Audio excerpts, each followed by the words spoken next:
He called her a farmer's daughter and left. Years later, she came to auction to buy his home. Hello, viewer. Thanks for joining us. Leave a like and share your thoughts in the comments, along with the city you're watching from. Now let's continue with the story.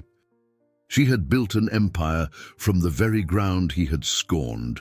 Ava Monroe, 34 years old and chief executive officer of Monroe Springs Natural Water Company, commanded a business worth $18 million. The girl who had once been dismissed as just a farmer's daughter now sat in boardrooms where million-dollar decisions flowed like the pure mineral water that had made her fortune.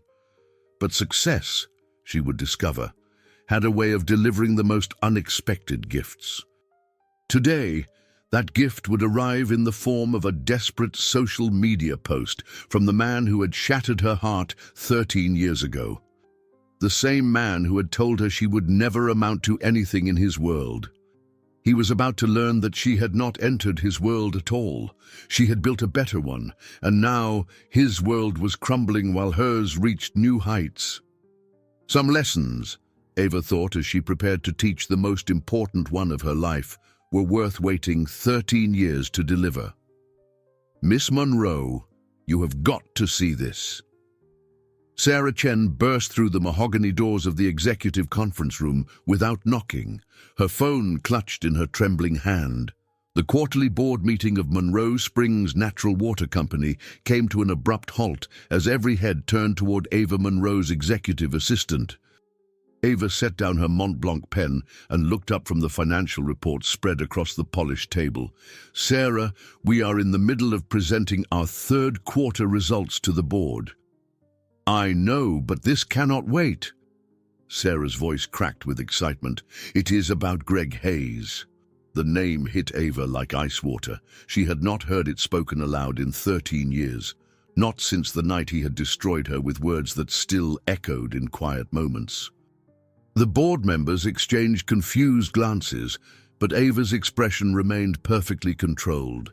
Excuse me for just a moment, gentlemen. Ava rose from her chair with fluid grace, her charcoal grey Armani suit a testament to how far she had traveled from the farm girl she once was. Sarah, my office, now! The corner office overlooked downtown Kansas City, where Monroe Springs had established its headquarters 3 years earlier. Floor-to-ceiling windows offered a view that stretched toward the horizon, toward the farmland where everything had begun. Ava closed the door behind them and turned to face her assistant. What about Greg Hayes? Sarah held up her phone, the screen displaying a Facebook post that had been shared over 2,000 times in the past hour. This went viral about an hour ago. Local news stations are starting to pick it up. Ava took the phone and read the post that would change everything. Please share. I am desperate. My name is Greg Hayes, and my family is about to lose our home of 4 generations due to my poor financial decisions. My father suffered a massive stroke last year, and my mother has Alzheimer's disease. The medical bills and my failed investments have bankrupted us. Our family mansion in Millbrook, Kansas, goes to public auction next week. I know I have no right to ask, but if anyone can help or knows someone who might be interested in purchasing a historic property, please contact me. My parents are elderly and sick. I have made terrible mistakes, but they do not deserve to lose their home because of my failures. Please share this post. I am begging you. The phone trembled in Ava's hands as memories flooded back like a dam bursting. She could see Greg's face as clearly as if 13 years had been 13 seconds. She could hear his voice, cold and cutting, delivering the words that had changed the trajectory of her entire life. You are just a farmer's daughter, Ava. You will never fit into my world. You will spend your whole life covered in dirt, married to some local farm boy, raising kids who will never see anything beyond these fields. I need someone with sophistication, someone who understands what real success looks like. Miss Monroe, are you all right? Sarah's voice brought Ava back to the present. She handed the phone back to her assistant and walked to the window, looking out toward the farmland that had made her fortune. How many shares? Over 2,000, and climbing fast. The local news in Millbrook just posted about it. It is becoming a real story. Ava turned around, and Sarah saw something in her boss's eyes that she had never seen before. Not anger, exactly. Something colder. Something that looked like justice finally arriving. Find out everything you can about this auction. I want to know the date, the time, the location, the estimated value of the property. I want to know who else might be bidding and what the minimum bid requirements are. Of course, but may I ask why? Ava walked to her desk and picked up a framed photograph of her parents standing beside the mineral spring that had changed their lives forever. In the background, you could see the modest farmhouse where she had grown up, where she had cried herself to sleep the night Greg Hayes had broken her heart and told her she would never amount to anything. Because, Sarah, some people spend their whole lives waiting for the perfect moment to teach the most important lesson they will ever deliver. She set the photograph down and looked at her assistant, and that moment just went viral. Sarah's eyes widened as understanding dawned. Miss Monroe, are you saying that you know Greg Hayes personally? I knew him once, a long time ago. Before I learned that the people who tell you that you will never amount to anything are usually the ones who are terrified that you will amount to everything. What do you want me to do? Ava returned to her desk and pulled out her personal checkbook, the one connected to her private account that held more money than Greg Hayes could imagine. She began writing with careful, deliberate strokes. Cancel my meetings for the rest of the week. Book the company jet to Millbrook, Kansas. Reserve a suite at the Millbrook Inn. And Sarah? Yes, Miss Monroe. Make sure our public relations team knows that Monroe Springs will be making a significant investment in rural Kansas development very soon. I want them to prepare a press release about our commitment to supporting agricultural communities. Sarah nodded and headed toward the door, then paused. Miss Monroe, if you do not mind me asking, what exactly are you planning? Ava finished writing the check and tore it from the book. It was made out to Monroe Springs Natural Water Company in the amount of $500,000, enough to purchase the Hayes mansion 3 times over. She folded it carefully and placed it in her jacket pocket. I'm planning to attend an auction, Sarah, and I am planning to win. After Sarah left, Ava walked back to the window and pulled out her phone. She scrolled through Greg's Facebook profile, seeing the pictures of a man who looked nothing like the confident, entitled 23-year-old who had shattered her world. This Greg Hayes looked tired, desperate, aged beyond his 36 years. His profile showed a timeline of increasingly frantic posts about failed business ventures, desperate investment schemes, and mounting bills. She found his phone number in the contact information and stared at it for a long moment. How easy it would be to call him, to let him know that help was coming. How simple it would be to write him a check and solve all his problems without drama or confrontation. But that was not justice. That was charity. Justice required a stage. Justice required witnesses. Justice required that he see exactly who was buying his family's legacy and exactly how wrong he had been about the farmer's daughter who would never amount to anything. Ava closed her phone and walked back to the conference room, where the board was waiting patiently for her return. She took her seat at the head of the table and smiled at the men who had entrusted her with their investments. Gentlemen, I apologize for the interruption. Now, where were we discussing our expansion into rural markets? As the meeting resumed, Ava's mind was already racing ahead to next week, to a small town in Kansas where a desperate man would learn that the universe had a sense of humor after all. And sometimes, just sometimes, that sense of humor delivered justice on a silver platter. Or in this case, on a viral Facebook post. Do you remember what you said to me the night you left? Ava spoke the words aloud to her empty office as the sun set over Kansas City. The building had emptied hours ago, but she remained at her desk, staring at Greg's viral post on her computer screen. The share count had reached 12,000. Local news stations across Kansas were picking up the story. The desperate plea of the Hayes family was becoming a regional sensation. She closed her laptop and leaned back in her chair, allowing herself to travel back 13 years to a night that had changed everything. May 15th, 2011, the University of Missouri campus, the apartment Greg shared with his fraternity brothers. She had been 21 years old then, a senior studying agricultural business with dreams of modernizing her family's farm. Greg had been 23, a political science major whose trust fund afforded him luxuries that most students could only imagine. She had loved him with the fierce, uncomplicated devotion of youth, believing that love could bridge any gap between their worlds.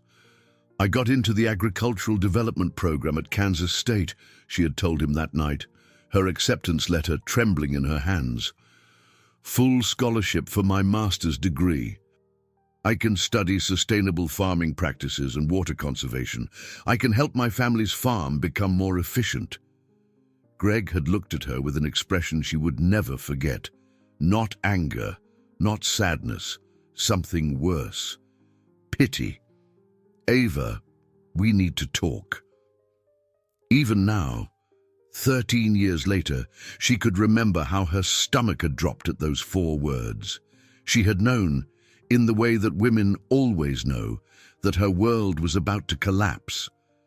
"I care about you," he had continued, "but we want different things. You want to go back to that farm and spend your life in the dirt. I have bigger plans. I am moving to Chicago after graduation. I have connections there, opportunities.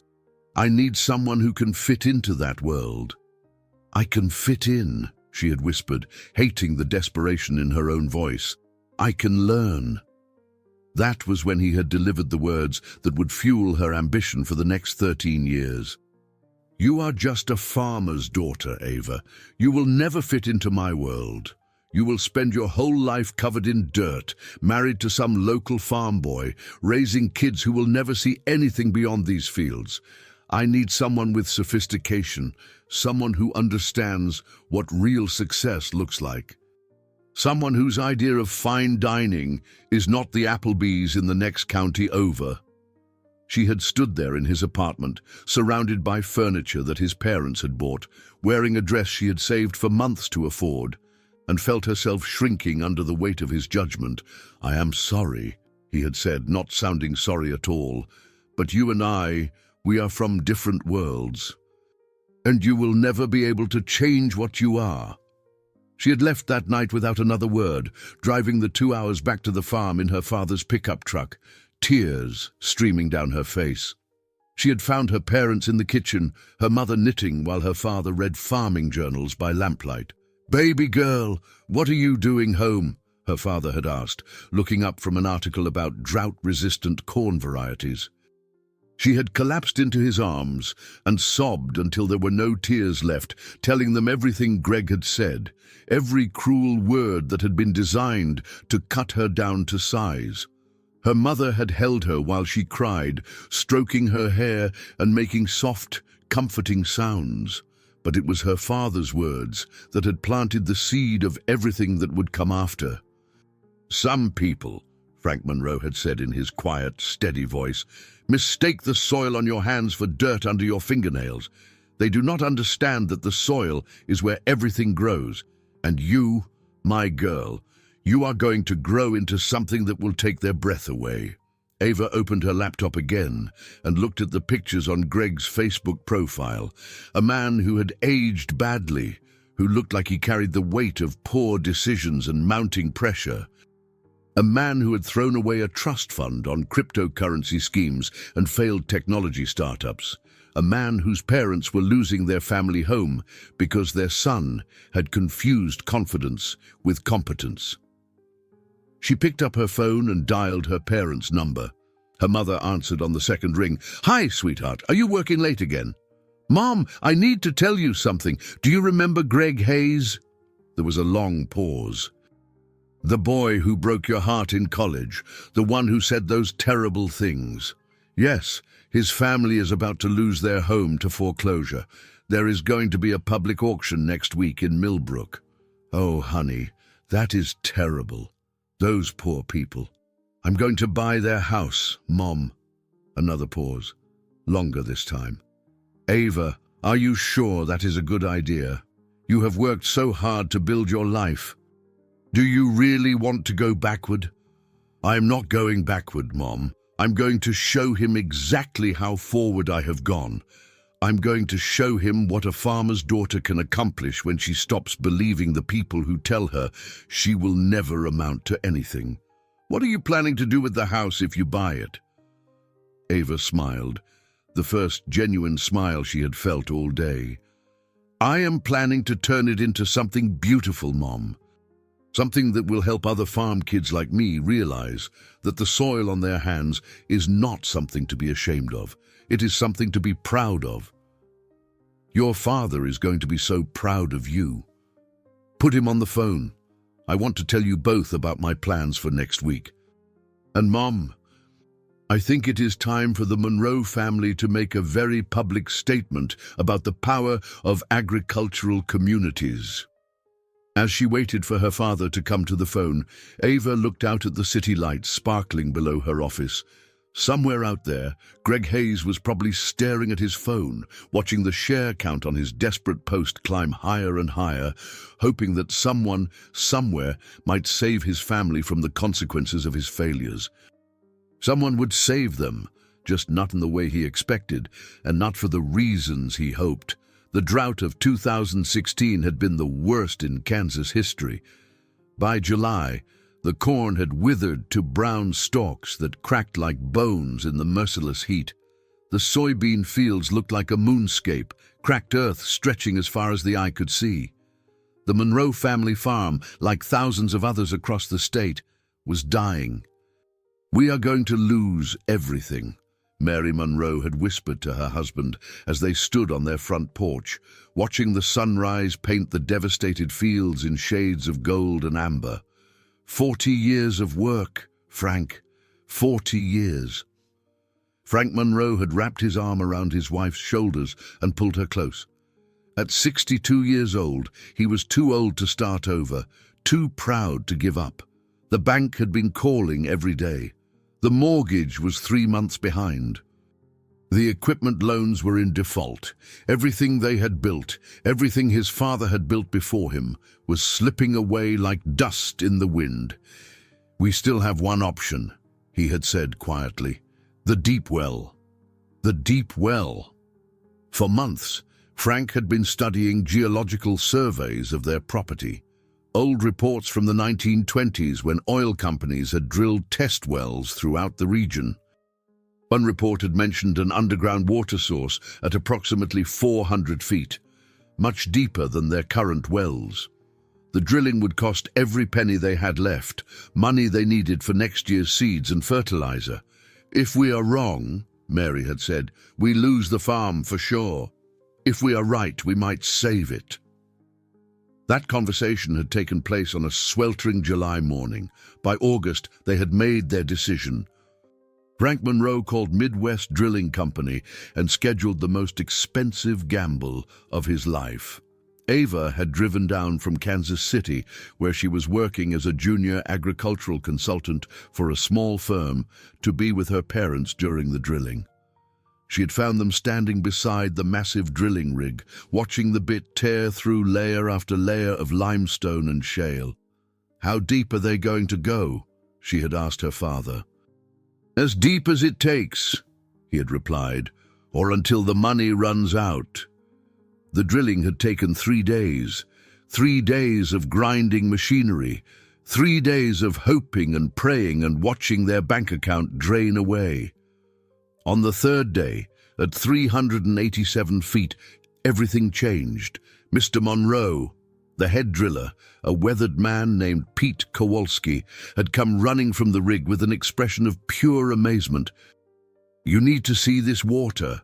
Frank and Mary and Ava had hurried to the well head, where Pete was holding a glass jar filled with the clearest water any of them had ever seen.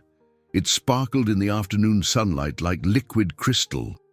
"I have been drilling wells for 30 years, Pete had said, "and I have never seen water this pure come out of the ground. Look at this." He held the jar up to the light, and they could see that the water was completely clear, without even the faint cloudiness that characterized most well water. "Taste it," Pete had urged. Frank had taken a cautious sip, then his eyes had widened. "Mary, try this." Mary had taken the jar and tasted the water, then passed it to Ava. The water was not just clean, it was extraordinary. It had a crisp, pure taste with a faint mineral undertone that left the mouth feeling refreshed and clean. "What is that taste?" Ava had asked. "I do not know," Pete had admitted, "but whatever it is natural. This water is coming up from some kind of underground spring. You folks just struck liquid gold." That night, the Monroe family had sat around their kitchen table with a dozen mason jars filled with water from their new well. Frank had called his neighbor, Dr. Jim Patterson, who ran a small laboratory in Millbrook. "Jim, I need you to do me a favor. I need a complete analysis of this water, and I need it fast." Dr. Patterson had arrived within an hour, his curiosity piqued by the urgency in Frank's voice. When he tasted the water, his reaction had been immediate. "Frank, where did this come from?" 400 feet down, under the back, 40. "This is remarkable. The mineral content, the purity level. This is better than anything I have ever tested, better than most bottled water on the market." The laboratory analysis had taken 2 days. When Dr. Patterson returned with the results, the Monroe family's life changed forever. "Frank, Mary, Ava, you need to sit down for this." Dr. Patterson had spread the test results across the kitchen table. "This water contains a unique mineral composition that I have never seen before. High levels of magnesium, calcium, and trace minerals that are typically found in healing springs. The pH balance is perfect. The purity is off the charts." "What does that mean?" Mary had asked. "It means," Ava had said slowly, her business training kicking in, "that we are not just sitting on water, we are sitting on a product." Frank had looked at his daughter with pride. Even in the midst of crisis, even facing the loss of everything they had worked for, Ava's mind was racing ahead to possibilities that he could not see. "What kind of product?" he had asked. Ava had stood up and walked to the window, looking out at the withered fields that had seemed like a symbol of failure just days before. Now they looked like opportunity. "Dad, what if the drought was not a curse? What if it was a blessing in disguise? What if we were never supposed to be just corn and soybean farmers? What if we were supposed to be water farmers?" "I do not understand." Ava had turned back to her family, her eyes bright with the kind of vision that Frank Monroe had passed down to her in his genes. "The health and wellness industry is worth billions of dollars. People pay premium prices for water with natural minerals, especially water that has proven health benefits. We do not need to sell corn, Dad. We need to sell what grows under the corn." Mary had looked at the test results again. "But we do not know anything about the water business." "Then we learn," Ava had said simply. "We learn everything we can, and we build something that no one can take away from us. Something that will still be here long after the droughts end and the rains come back." That had been the beginning of Monroe Springs Natural Water Company, the beginning of everything that would follow, the beginning of the empire that would make Greg Hayes's words sound like the desperate fears of a small man who had confused privilege with intelligence. As Ava prepared for her trip to Millbrook, She thought about that night in the kitchen when her family had decided to bet everything on water. They had not known then that they were creating the foundation for her ultimate revenge. They had simply been farmers trying to save their farm. But the universe, Ava had learned, had a way of turning salvation into something much more powerful. It had a way of turning salvation into justice. I have lost everything.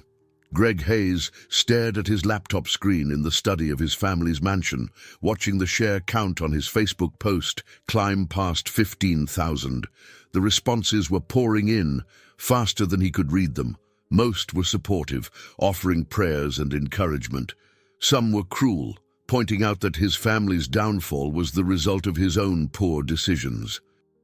A few were practical, asking about the auction details or the condition of the property. None offered the kind of help he desperately needed.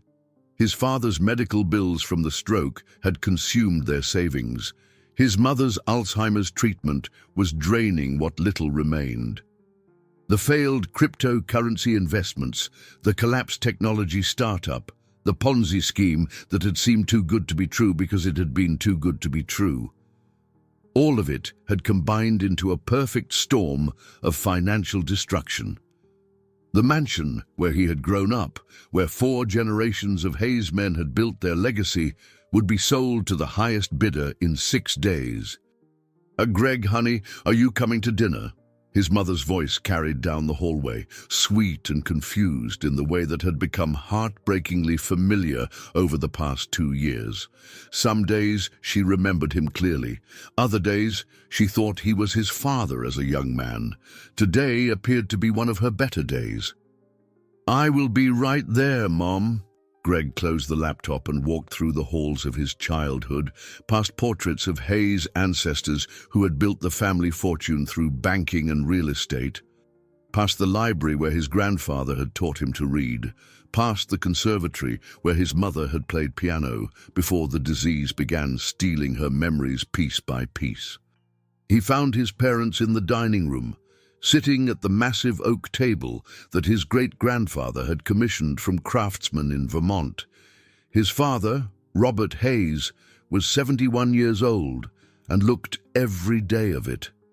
The stroke had left him partially paralyzed on his left side, but his mind remained sharp. Too sharp, perhaps, to fully appreciate the irony of watching his only son destroy everything he had worked to build. "How many shares now?" Robert asked without looking up from his soup. "Over 15,000. Any serious inquiries?" "A few. Local news stations want to interview us. Some real estate investors asking about the property details." Helen Hayes looked up from her meal with the confused expression that had become her default. "What property details? Are we selling the house?" Greg and his father exchanged a look. On her bad days, they had to explain the situation repeatedly. On her good days, like today, she remembered just enough to be frightened. "Mom, we talked about this. We have to sell the house to pay the medical bills. But this is our home. Where will we live?" "We will find somewhere smaller, Helen," Robert said gently. "Somewhere more manageable." Greg watched his mother process this information, saw the moment when reality crashed into her compromised memory. Her eyes filled with tears, and she reached across the table to take her husband's hand.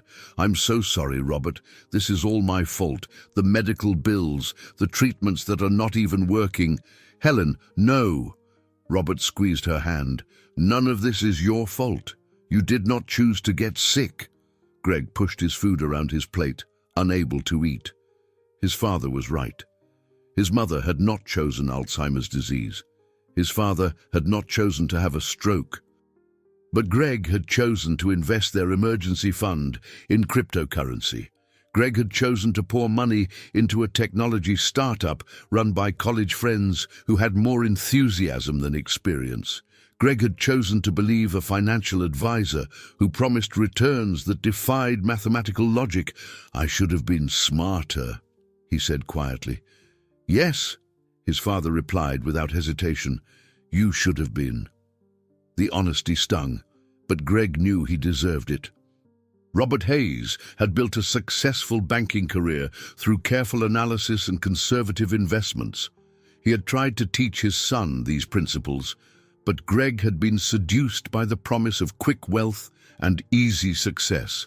"I never meant for this to happen. Intent is irrelevant now, son. What matters is what we do next."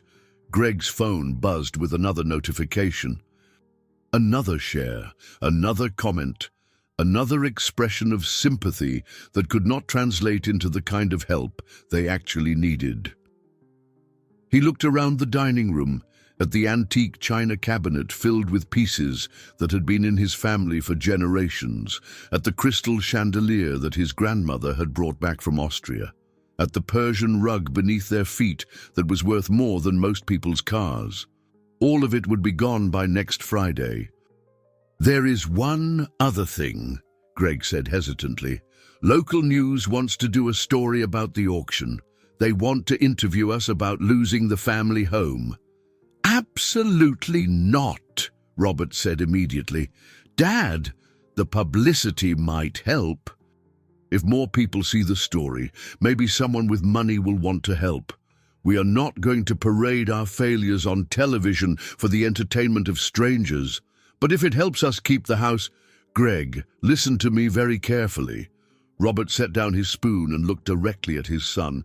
"This family has had dignity for 4 generations. We are not going to throw that away for a few more months in a house we can no longer afford." Helen looked back and forth between her husband and son, trying to follow a conversation that was moving too quickly for her compromised mind. "Are we really going to lose the house?" she asked again. "Yes, Mom," Greg said softly. "We are really going to lose the house. Will you visit me wherever we move?" The question broke Greg's heart. In her confused state, she sometimes forgot that he lived with them, that he had moved back after his business failures to help care for them. "I will visit you every day, Mom, I promise." After dinner, Greg helped his father get his mother settled in front of the television in the family room. She liked to watch old movies, especially the musicals from the 1950s that reminded her of her youth. Tonight, it was Singin' in the Rain, a movie she had probably seen 100 times but could now enjoy as if it were new. Greg returned to his study and opened his laptop again.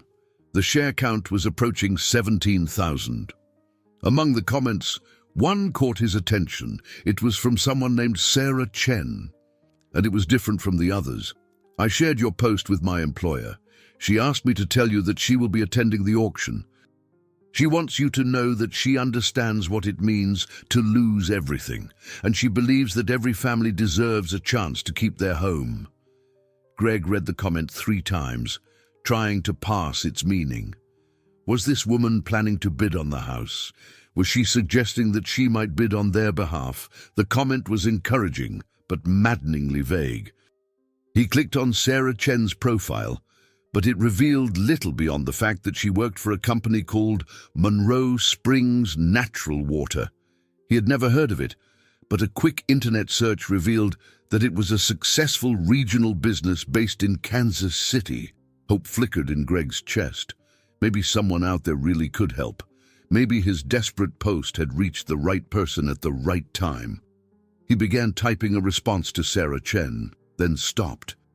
What was he supposed to say? "Thank you for the vague encouragement. Please have your employer call me immediately." Instead, he closed the laptop and walked to the window of his study. Outside, the grounds of the Hayes mansion stretched toward the tree line. Perfectly manicured lawns that his father had tended with pride for decades. Next week, someone else would own this view. Someone else would inherit the legacy that his family had built and that he had destroyed. Greg thought about the girl he had hurt 13 years ago, the farmer's daughter who had loved him with such fierce devotion. He wondered sometimes what had become of her, whether she had married her farm boy and raised her children in the dirt, just as he had predicted. He had been so certain then that he knew how the world worked, so confident that success was simply a matter of being born into the right family with the right connections. He had never imagined that the universe might have other plans. He had never imagined that someday he would be the one begging for help on social media, while the farmer's daughter he had dismissed built an empire from the very soil he had scorned. But the universe, Greg was about to learn, had a perfect sense of timing and an even more perfect sense of justice. "Are you absolutely certain you want to do this?" Frank Monroe asked his daughter the question as they sat in his pickup truck outside the Millbrook Inn, where Ava had reserved the presidential suite for her stay. The truck was the same one she had driven home in 13 years ago, crying over the boy who had broken her heart. Now she sat beside her father as a millionaire CEO, but the truck still smelled like hay and motor oil and the honest work that had built everything they had. "I have never been more certain of anything in my life, Dad." Frank looked through the windshield at the small town where his daughter had grown up, where she had learned to drive on back roads and spent summer nights at the county fair. Millbrook had not changed much in the years since Ava had left for college. The same main street lined with family businesses, the same courthouse square where teenagers still gathered on Friday nights, the same sense of community that had sustained rural Kansas for generations. "Your mother is worried that this is about revenge, is it not?"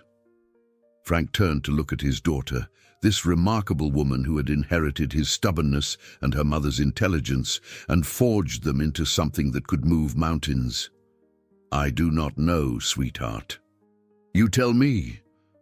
Ava was quiet for a long moment, watching the people of Millbrook go about their evening routines. A young mother pushing a stroller down the sidewalk, an elderly man walking his dog, teenagers on bicycles heading home before dark. It was the kind of life Greg Hayes had dismissed as small and meaningless, the kind of life he had told her she would never escape. "When I was 21 years old," she said finally, "a boy made me believe that where I came from was something to be ashamed of. He made me believe that the soil on my hands was dirt under my fingernails. He made me believe that I would never be good enough for his world. But you proved him wrong." "Yes, Dad, I proved him wrong, but proving him wrong was not enough. I need him to see it. I need him to understand that the farmer's daughter he dismissed has become everything he will never be." Frank reached over and took his daughter's hand. Her fingers were soft now, manicured and moisturized, but he could still remember when they had been rough from farm work, when she had helped him repair fences and feed cattle and plant seeds in the spring. And after he sees it, after he understands, what then? Then I will decide what kind of person I want to be. The kind who destroys people for hurting me, or the kind who uses her power to build something better. You already know what kind of person you are, Ava. You have always known. They sat in comfortable silence as the sun set behind the grain elevators that marked Millbrook's place on the Kansas horizon. This was where it had all begun, in this small town where people knew your family for 3 generations back and judged you by your character rather than your bank account. This was where she had learned that strength came from roots that ran deep, not from money that could disappear with the next market crash. "I want you to come to the auction tomorrow," Ava said. "Are you sure? It might be better if you handle this alone." "No, Dad, I want you there. I want you to see what your daughter has become. I want you to see what grows when you plant seeds in good soil and nurture them with love, instead of trying to tear them down with cruelty." Frank squeezed her hand. "I will be there. Your mother too, if you want her." "I want her. I want our whole family there. I want everyone to see that the Monroe family is not ashamed of who we are or where we come from." "They never should have been ashamed of you, sweetheart.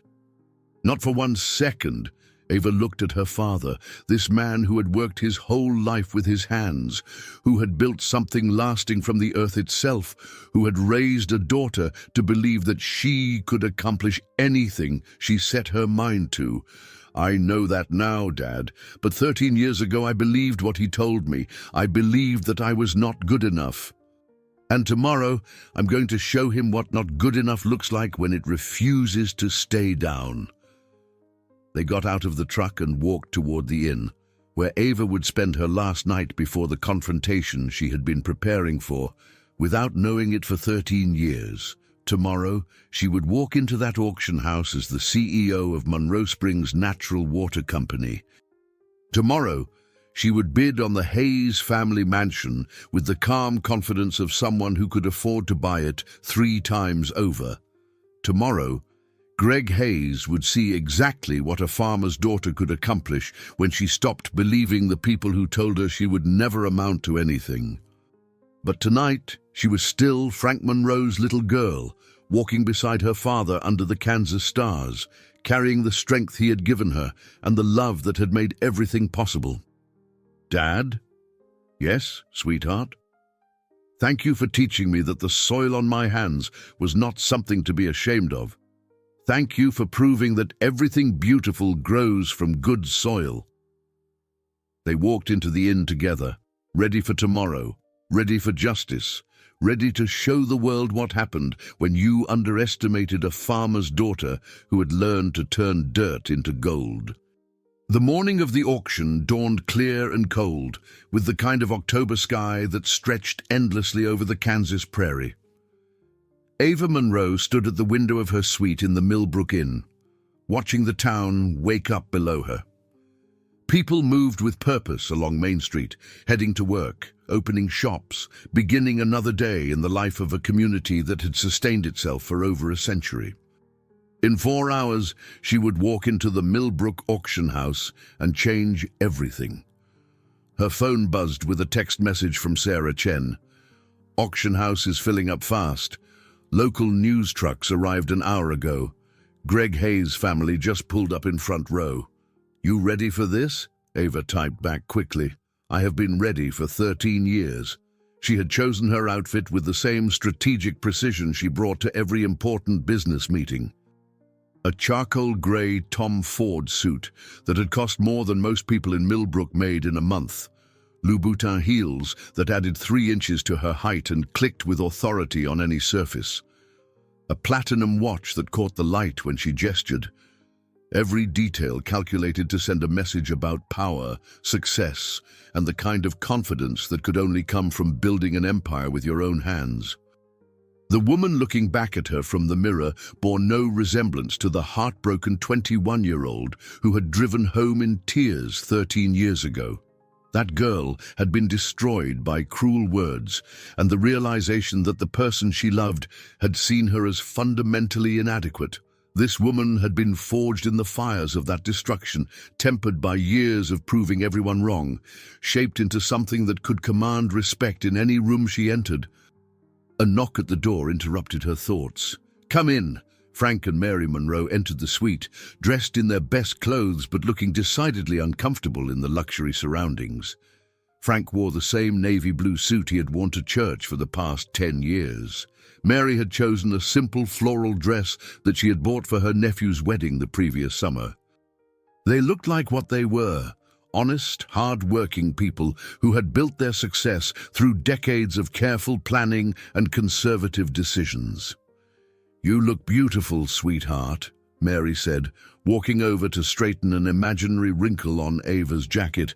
"But are you sure you want to go through with this? Mom, I told you yesterday. I have never been more certain of anything." Frank stepped closer to the window and looked down at the street below. "There are news trucks down there. I know. This is going to be public, Ava. Whatever happens today, the whole town will see it. Maybe the whole state." Ava joined her father at the window. She could see the white vans with satellite dishes parked along Main Street, could see reporters setting up cameras and checking equipment. Greg's viral Facebook post had attracted more attention than anyone had expected. The story of an old Kansas family losing their ancestral home had captured the imagination of people across the region. What they did not know yet was that the story was about to become much more interesting. "Good," Ava said simply. "I want everyone to see." "See what?" Mary asked. Ava turned to face her parents, these two people who had given her everything that mattered: love, support, the unshakable belief that she could accomplish anything she set her mind to.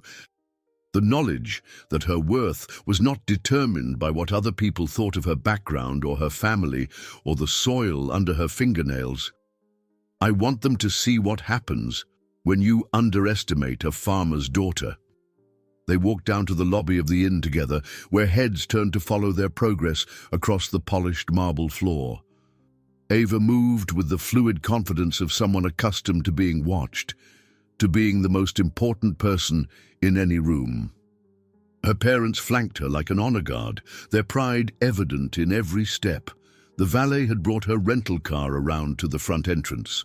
Not just any rental car, but a black Mercedes-Benz S-Class that whispered money and power with every line of its elegant design. The valet opened the door for her with a flourish, and she slipped behind the wheel while her parents settled into the buttery leather seats. "This car probably costs more than our house," Frank said quietly. "This car costs more than our original house," Ava corrected, "before we found the water." They drove through Millbrook slowly, past the high school where Ava had been valedictorian, past the library where she had spent countless hours studying, past the diner where she had worked summers to save money for college. People stopped to stare as the Mercedes glided past, and Ava knew that word was spreading through the small town like wildfire. Ava Monroe was back, and she was not the same girl who had left. The Millbrook auction house was a converted warehouse on the edge of downtown Day, a cavernous space that had been transformed for today's event.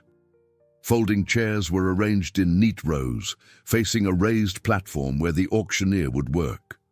Display boards showed photographs of the Hayes mansion from every angle, along with detailed information about the property's history and specifications. Ava parked the Mercedes directly in front of the building, in a space that was not technically a parking spot, but that no one would dare to challenge. She sat for a moment, gathering herself for what was to come. Through the windshield, she could see people streaming into the building. Reporters interviewing potential bidders, curious townspeople who had come to witness the end of an era. And somewhere in that crowd, Greg Hayes was waiting. "You do not have to do this alone," Mary said from the back seat. "I know, Mom, but I need to." Ava got out of the car and stood for a moment in the cool October air, feeling the weight of 13 years pressing down on her shoulders. 13 years of building something from nothing. 13 years of proving that the farmer's daughter could become anything she wanted to become. 13 years of waiting for this moment without knowing she was waiting. She walked toward the auction house with her head high and her shoulders straight, ready to collect on a debt that had been accumulating interest for over a decade. Justice, she had learned, was a dish best served cold, and today's menu was going to be absolutely frigid. The auction house fell silent as Ava Monroe walked through the doors. She had not planned for such a dramatic entrance, but the universe seemed determined to provide one. The morning sunlight streamed through the doors behind her, silhouetting her figure and making her appear almost ethereal as she stepped into the crowded space. Conversations stopped mid-sentence. Heads turned. Phones appeared as people began taking pictures and videos. And in the front row, sitting between his elderly parents, Greg Hayes looked up and saw the farmer's daughter he had dismissed 13 years ago. The recognition hit him like a physical blow. Ava Monroe, but not the Ava Monroe he remembered. This woman commanded attention in a way that the college girl never had. She moved with fluid grace across the concrete floor, her heels clicking with the rhythm of absolute confidence. Her hair was perfectly styled, her makeup flawless, her clothes expensive enough to make a statement without being ostentatious. She looked, Greg realized with growing horror, like success. "Is that little Ava Monroe?" His mother, Helen, spoke in the loud whisper that had become her default since the Alzheimer's diagnosis. She looks so different. Greg could not respond. He was too busy processing the implications of Ava's presence at his family's auction. She had moved away after college, he knew that much. He had heard occasionally that she was doing well, but he had never bothered to find out details. Now, seeing her here, dressed like money and moving like power, he began to understand that he had made a catastrophic error in judgment. Ava scanned the room with the practiced eye of someone accustomed to reading crowds and assessing situations. She noted the reporters with their cameras and notebooks, the local business owners who had come to see the Hayes family's downfall, the real estate investors who might pose actual competition for the property.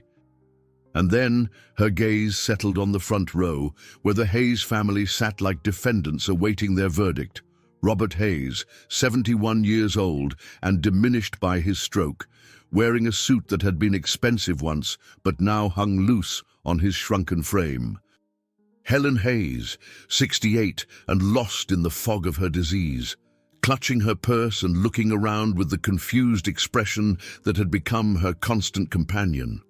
And between them, Greg Hayes, 36 years old and looking every day of it, his face pale with the realization that his past had just walked through the door.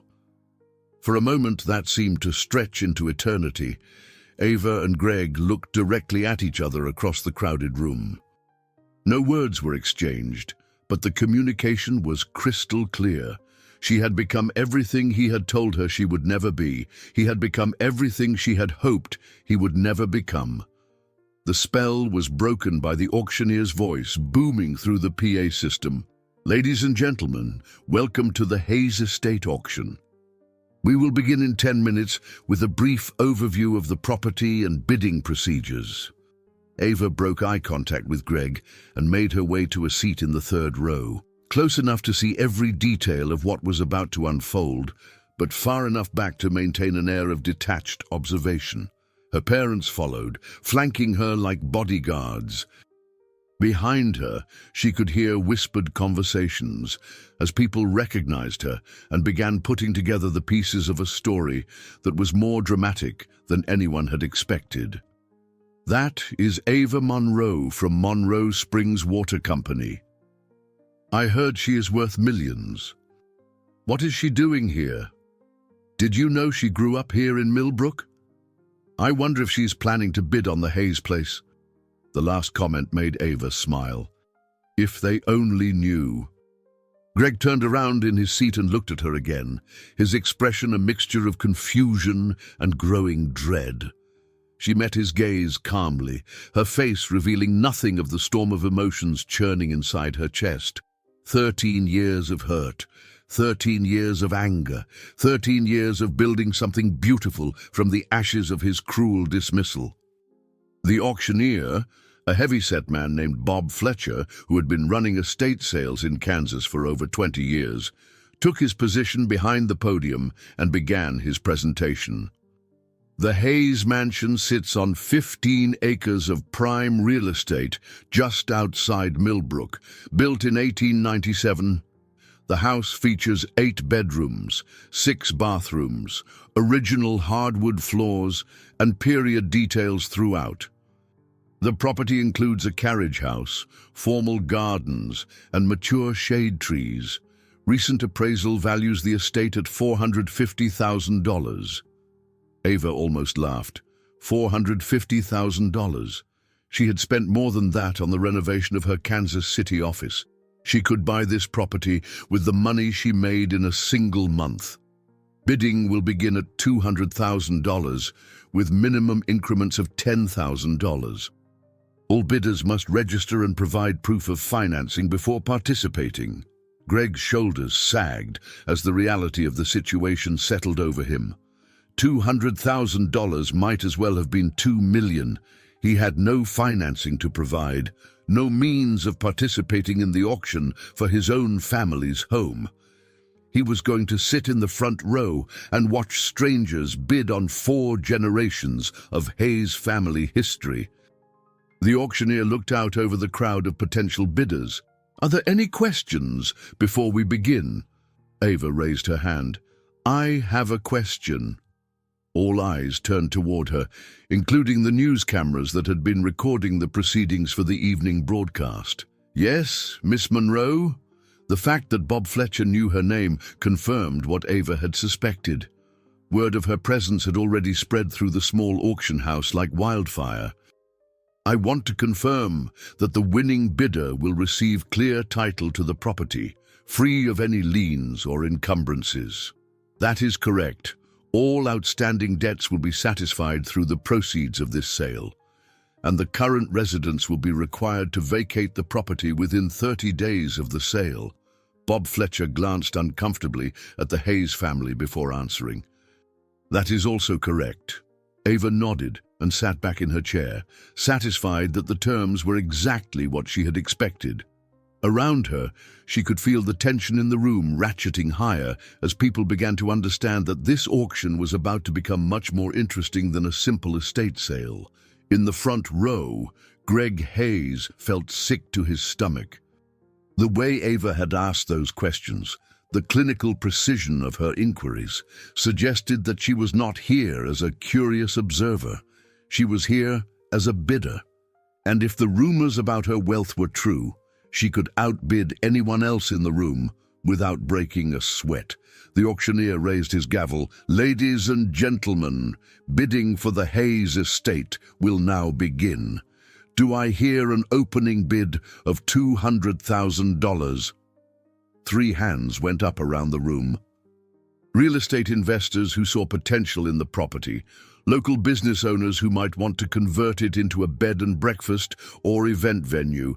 "I have 200,000. Do I hear 210,000? 2 hands remained up. 210,000. Do I hear 220,000? 1 hand. 220,000. Do I hear 230,000? Silence for a moment. Then, from the third row, Ava Monroe raised her hand with casual elegance. 230,000 from Miss Monroe. Do I hear 240,000? And so it began.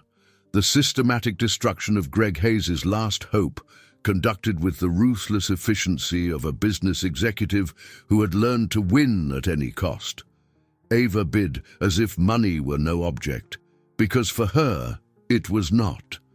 Every time another bidder raised their hand, she counted immediately, never hesitating, never showing the slightest concern about the escalating price. 250,000, 270,000, 300,000, one by one, the other bidders dropped out, unable to compete with someone who seemed to have unlimited resources and unlimited determination. At $350,000, the last competing bidder shook his head and sat back in his chair. The auctioneer looked around the room. "I have $350,000 from Miss Monroe. Are there any other bids?" Silence. "Going once for $350,000. Greg Hayes closed his eyes, unable to watch the final moments of his family's legacy being sold to the woman he had once broken. "Going twice for $350,000. Robert Hayes reached over and took his son's hand, offering what comfort he could in the face of inevitable defeat. "Sold to Miss Ava Monroe for $350,000. The gavel fell with a sound like thunder, and 13 years of waiting for justice finally came to an end. Ava Monroe now owned the Hayes family mansion, and Greg Hayes finally understood exactly how wrong he had been about the farmer's daughter, who would never amount to anything. The paperwork took 30 minutes to complete.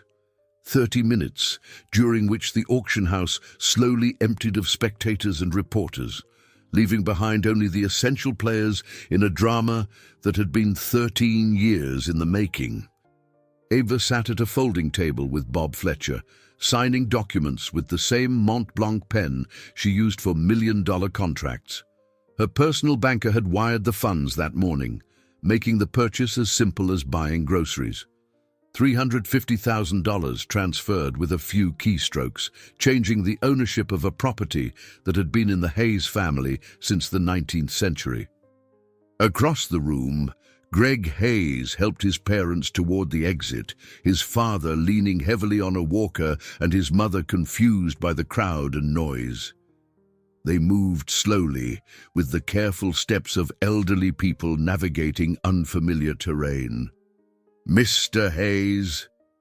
Greg stopped at the sound of Ava's voice. He turned around to see her standing behind the table, the deed to his family's home in her hands. "Could I speak with you for a moment?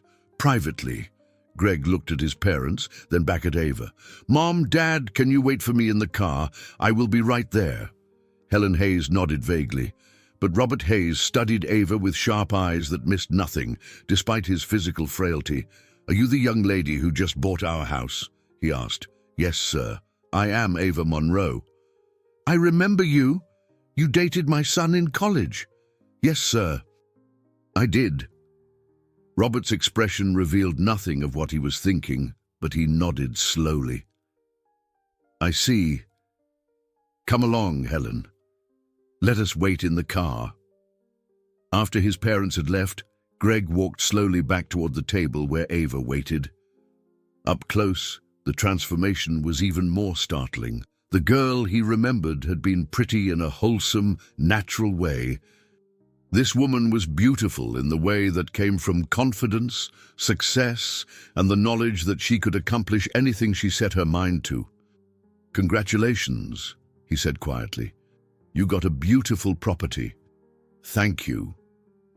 They stood in awkward silence for a moment, two people who had once been intimate, now separated by 13 years, and a gulf of experience that neither had anticipated. "Ava, I have to ask, did you know? When you came here today, did you know it was my family's house?" She looked at him with eyes that revealed nothing. "Yes, Greg, I knew. And you came anyway." "I came because of it." The truth hit him like a physical blow. This was not a coincidence. This was not a case of being in the right place at the right time. This was intentional. This was planned. This was revenge. "I see." Greg ran his hand through his hair, a gesture she remembered from their college days when he was nervous or uncertain. "So what happens now? What do you mean? I mean, what are your plans for the house? Are you going to live in it, rent it out, turn it into a business?" Ava folded the deed carefully and placed it in her purse. "I have not decided yet. My parents," Greg said, his voice breaking slightly, "they are elderly. My mother has Alzheimer's disease. My father is recovering from a stroke. I know we have 30 days. But if there is any way you could give us a little more time to find somewhere for them to live..." "Greg." He stopped talking and looked at her, waiting for whatever judgment she was prepared to deliver. "Do you remember what you said to me the night you broke up with me?" He closed his eyes. "Ava, I was young and stupid. I said things I did not mean. Do you remember the words? Please do not make me. Do you remember the words, Greg?" He opened his eyes and looked at her, seeing no mercy in her expression, no willingness to let him avoid this moment of reckoning. "I said you were just a farmer's daughter. I said you would never fit into my world. I said you would spend your whole life covered in dirt, married to some local farm boy, raising kids who would never see anything beyond these fields. And what else? I said you would never amount to anything." Ava nodded slowly. "You did say that. You said all of that. And do you know what I did after you said it? You went home. I went home, and I cried in my father's arms for 3 hours, and then I made a decision. I decided that I was going to prove you wrong about everything. Not for you, but for me. Not to win you back, but to win myself back." Greg stared at her, beginning to understand the magnitude of what he was facing. I built an empire, Greg. An $18 million empire. From the ground you told me I would never escape. From the dirt you told me I would be covered in for the rest of my life. I took everything you used to diminish me, and I turned it into everything you said I could never be. Ava, I am not finished. Her voice was quiet, but carried the unmistakable authority of someone accustomed to being heard. I became the CEO of a publicly traded company. I've been featured on the cover of business magazines. I've spoken at conferences where people pay thousands of dollars to hear my ideas. I have everything you told me I would never have. I can see that, and I am genuinely happy for you. You proved me wrong about everything. Yes, I did. The question is, what do I do with that proof? Greg waited, afraid to ask what she meant, but knowing that his family's future hung on her answer. I could evict you tomorrow. I could tear down the house and build something new. I could turn it into a business that generates income for me, while your parents scramble to find somewhere to live on their limited social security income. Please, Greg whispered, not them. They did not do anything to hurt you. Punish me if you want, but not them. For the first time since she had walked into the auction house, Ava's expression softened slightly. Or, she continued, I could do something different. Something that proves I am not just successful, but better than the person who tried to tear me down. Hope flickered in Greg's eyes. What do you mean? I mean that I am going to make you an offer, Greg, and I want you to think very carefully before you respond. She reached into her purse and pulled out a business card, holding it between them like a bridge across 13 years of pain and misunderstanding. What kind of offer? The kind that will change everything. For both of us. I do not understand what you are asking me. Greg stared at the business card in his hands as if it contained the secrets of the universe. The simple white rectangle bore the logo of Monroe Springs Natural Water Company and the name of someone called Marcus Chen, Director of Conservation Projects. I'm asking you to listen, Ava said. Really listen. Not the way you listened 13 years ago when you were so busy telling me who I was that you never bothered to find out who I could become. They were alone now in the empty auction house, surrounded by folding chairs and the lingering echoes of a morning that had changed everything. Through the windows, Greg could see his parents waiting patiently in their old Buick, probably wondering what conversation was taking so long. Marcus Chen is my business partner's brother, Ava continued. He runs a reforestation and conservation program in Oregon. They need people who are willing to work hard, to start over, to build something meaningful from the ground up. You want me to move to Oregon? I want you to have a chance to discover who you really are when you are not living off your family's money or your family's reputation. I want you to find out what you are capable of when you have to create something instead of inheriting it. Greg looked at the card again, trying to process what she was offering. This is a job. This is an opportunity. Room and board provided while you learn forestry management and conservation techniques. Hard work outdoors in all kinds of weather. No salary for the first 6 months while you prove yourself.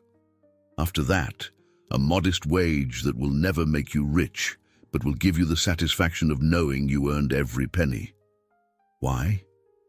The simple question hung in the air between them, carrying the weight of 13 years of pain and anger and missed opportunities. Because, Ava said slowly, someone once told me that I would spend my whole life covered in dirt. He meant it as an insult, but I learned something he never understood. There is honor in being covered in the dirt of honest work. There is dignity in building something with your own hands. There is meaning in creating rather than just consuming. Greg's hands shook as he held the business card. And my parents? Your parents will live in the guest house behind the mansion, rent-free, for as long as they need it.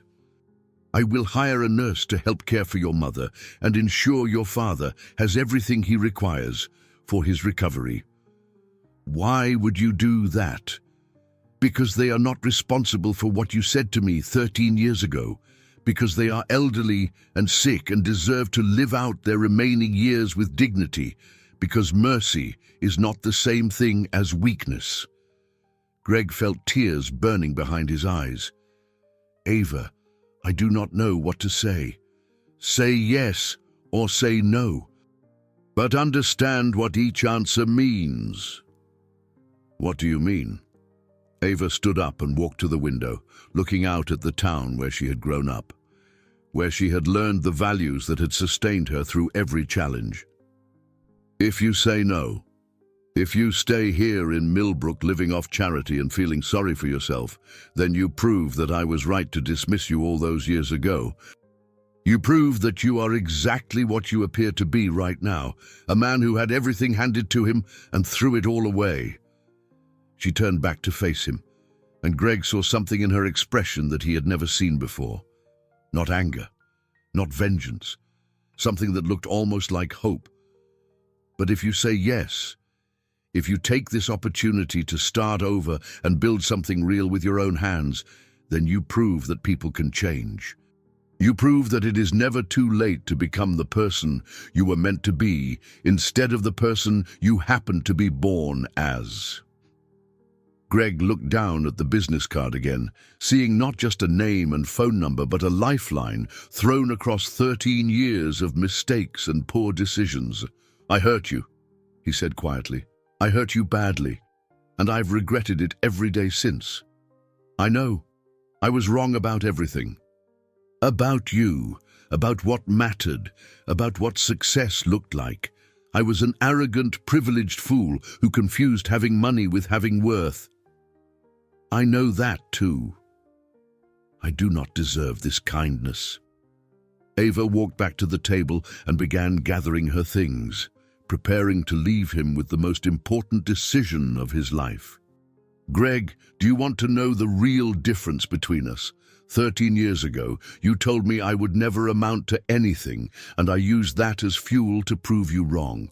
Today, I am telling you that you could amount to something, and I am offering you the chance to prove me right. She headed toward the door, then stopped and looked back at him one more time. The choice is yours, but choose carefully. Some opportunities only come around once in a lifetime. Ava, wait.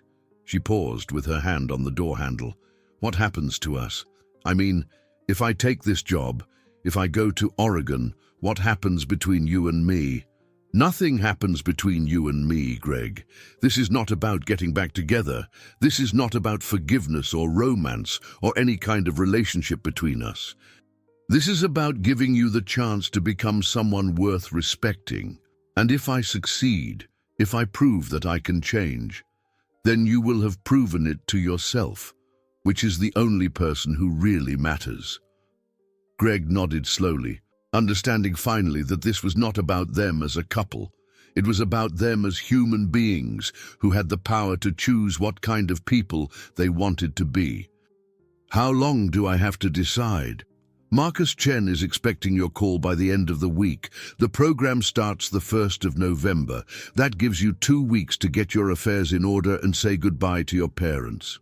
She opened the door and stepped out into the bright October afternoon, leaving Greg alone with the most important choice of his life. Behind her, she heard him call out one last time, "Ava." She turned around. "Thank you for everything, for proving me wrong about who you could become, for giving me the chance to prove myself wrong about who I am." She nodded once, then walked toward her Mercedes, where her parents were waiting to take her home. Justice, she had learned, was not always about punishment. Sometimes it was about offering the chance for redemption, and sometimes, if you were very lucky, redemption was exactly what someone needed to finally become the person they were always meant to be. The guest house behind the Hayes mansion had not been occupied in over 20 years. Built in the 1920s as quarters for the family's live-in staff, it had served as a storage space for decades, filled with furniture and family heirlooms that no one knew quite what to do with. Now, 3 days after the auction, it was being transformed into a comfortable home for Robert and Helen Hayes.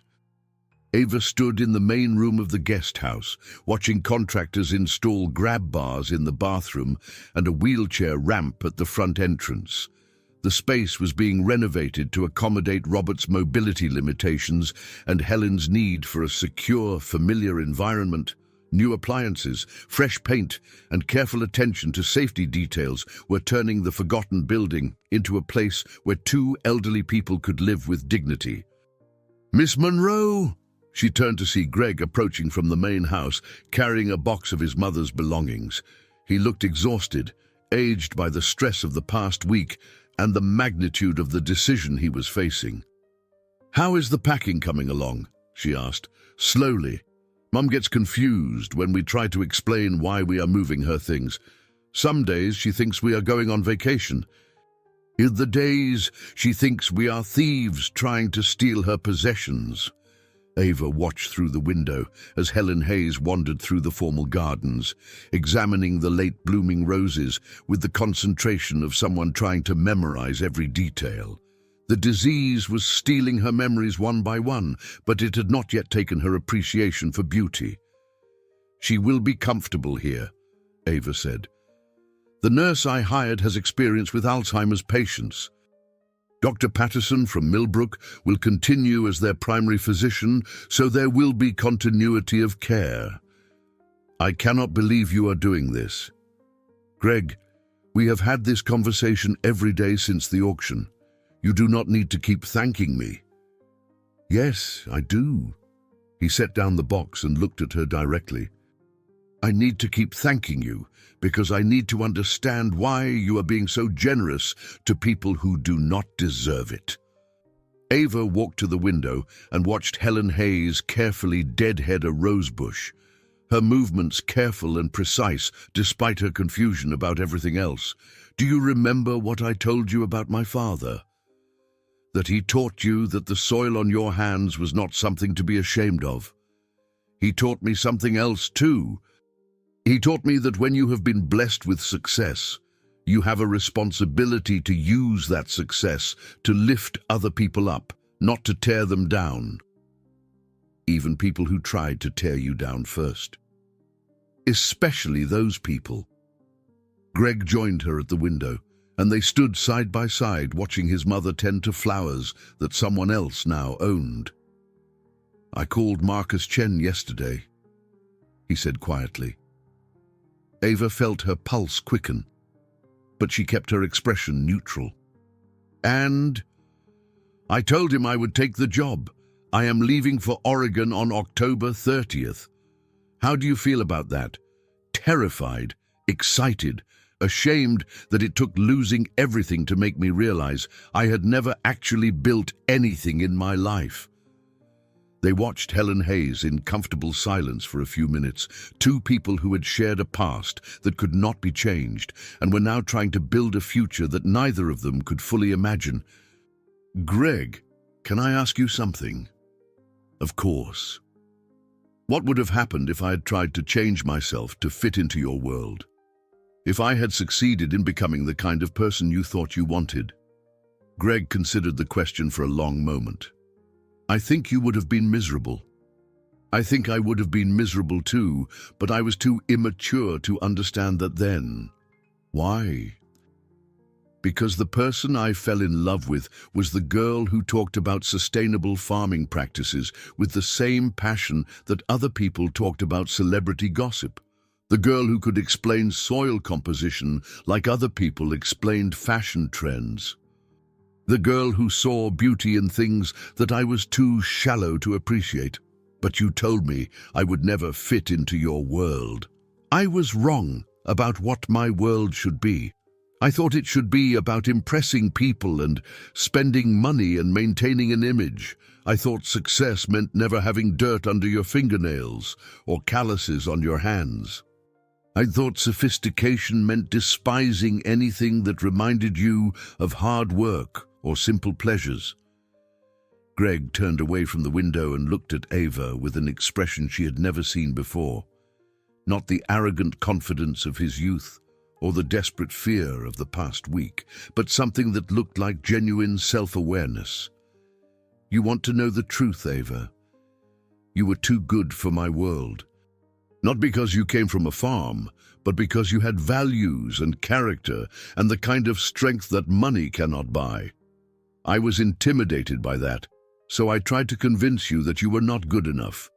But deep down, I knew that I was the one who was not good enough." "Greg, let me finish. Please, I need to say this." Ava nodded and waited. "I spent 13 years trying to prove that I was as successful as I pretended to be. I made risky investments and started businesses I did not understand and surrounded myself with people who told me what I wanted to hear instead of what I needed to hear. And all of it was because I was trying to become worthy of the person I had thrown away. You do not need to—" "Yes, I do, because in 2 weeks I am going to Oregon to learn how to plant trees and restore damaged ecosystems and build something that will outlast me. And I need you to know that I am not doing it to win you back or to prove that I deserve another chance with you. I'm doing it because you showed me what it looks like when someone builds something real and lasting and meaningful." Ava felt tears threatening behind her eyes, but she blinked them back. "What about your parents?" "They understand. Dad says it is the first sensible decision I have made in 20 years. Mom has good days and bad days, but on her good days, she tells me she's proud of me for finally growing up." Through the window, they watched Helen Hayes finish her work in the garden and begin walking slowly back toward the main house. She moved with the careful steps of someone navigating a world that had become unreliable, but her face wore an expression of satisfaction from a job well done. "She is going to miss you," Ava observed. "I am going to miss her too. But this is not goodbye forever. Marcus Chen says I can take vacation time to visit family after I complete the training program." "How long is the training?" 2 years. 2 years of learning everything I should have learned in the first 36 years of my life." Ava smiled, the first genuine smile she had shared with Greg since walking into the auction house. "I think you are going to surprise yourself with what you are capable of." "I hope so, because I have a lot of years to make up for." They stood together in comfortable silence, watching the contractors put the finishing touches on a space that would become a new beginning for the Hayes family. Outside, the October afternoon was fading into evening, painting the sky in shades of gold and amber that reminded Ava of wheat fields at harvest time. "Ava? Yes? What are you going to do with the main house?" She had been waiting for this question, had been planning her answer since the moment she signed the deed, but standing here now, watching Greg's transformation from entitled heir to genuine human being, she found herself wanting to share the vision that had been growing in her mind. "I'm going to turn it into something that will help other kids like me realize that coming from a farm is not something to overcome. It is something to celebrate." "What do you mean?" "An agricultural innovation center, a place where young people from rural communities can come to learn about sustainable farming, water conservation, agricultural technology, and business development. A place where the next generation of farmers can discover that the soil they love can support both tradition and innovation." Greg stared at her, understanding finally the full scope of what she was creating. "You are turning our family's symbol of old money and empty status into something that will actually matter. I am turning it into something that will grow. Like everything you touch." Ava looked at him one more time, seeing not the cruel boy who had broken her heart or the desperate man who had lost everything, but someone who was finally beginning to understand what real success looked like. "Greg, I want you to remember something when you are in Oregon, learning to plant trees." "What?" "The strongest forests grow from soil that has been through fire. Sometimes destruction is just the first step toward creating something better. He nodded, understanding that she was talking about more than just reforestation.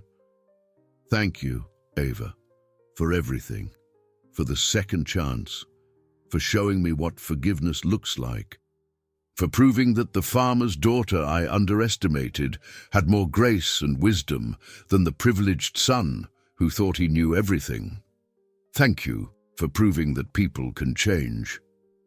They shook hands formally, like business partners concluding a successful negotiation, which, in a way, they were.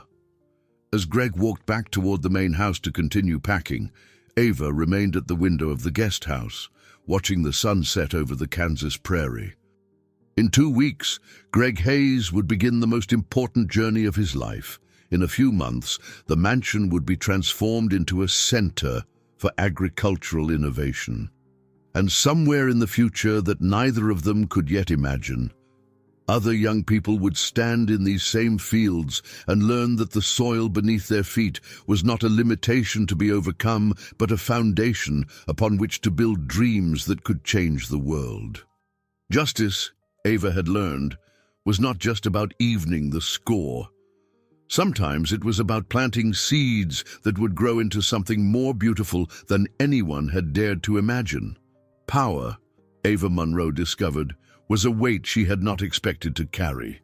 She stood in the master bedroom of the Hayes mansion 3 days after the auction, surrounded by boxes and furniture covered in white sheets, feeling the full magnitude of what she had accomplished. Through the tall windows, she could see the guest house where Robert and Helen Hayes were settling into their new life, where contractors were putting finishing touches on accessibility modifications and safety features. She owned this house now. She owned the legacy of 4 generations of Hayes family history. She owned the place where Greg had learned to see himself as superior to farm girls who would never amount to anything. And she was discovering that ownership came with responsibilities she had not anticipated. Miss Monroe. Sarah Chen appeared in the doorway, tablet in hand and expression carefully neutral. Her assistant had flown in from Kansas City that morning to help coordinate the transition and the media attention that had been growing since the auction. The calls have not stopped, Sarah continued. 3 more news stations want interviews. The Kansas City Business Journal wants to do a feature story about your acquisition, and there have been 17 different real estate agents asking if you are planning to flip the property. Ava walked to the window that overlooked the formal gardens where Helen Hayes still spent her mornings tending roses that she sometimes remembered planting and sometimes thought belonged to strangers. What did you tell them? That Monroe Springs Natural Water Company is exploring opportunities for agricultural education and innovation in rural Kansas. Nothing more specific than that. Good. I want to control the narrative when we are ready to tell the whole story. Sarah made notes on her tablet, then looked up with the expression she wore when she had something important to say but was not sure how to say it. Miss Monroe, can I ask you something personal? Of course. Are you all right? I mean, really all right, because you seem different since the auction. Quieter, more thoughtful. Ava turned away from the window and looked around the room where Greg Hayes had grown up, where he had learned to see wealth as something inherited rather than earned, status as something conferred rather than built. Sarah, have you ever wanted something for so long that you forgot to think about what would happen after you got it? I think everyone has felt that way about something. I spent 13 years building the success I needed to prove Greg Hayes wrong about me.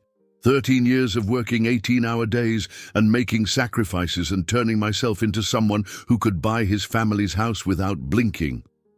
And now that I have done it, now that I have proven everything I set out to prove, I am wondering what comes next. Sarah sat down in one of the antique chairs that dotted the room. Furniture that had been expensive once, but now felt like relics from a world that no longer existed. What do you want to come next? I want to build something that matters, not just another business acquisition or another way to prove how successful I am. I want to create something that will still matter long after Greg Hayes and I are both gone. The Agricultural Innovation Center. Yes, but bigger than that. I want to create a legacy that honors where I came from instead of trying to escape it.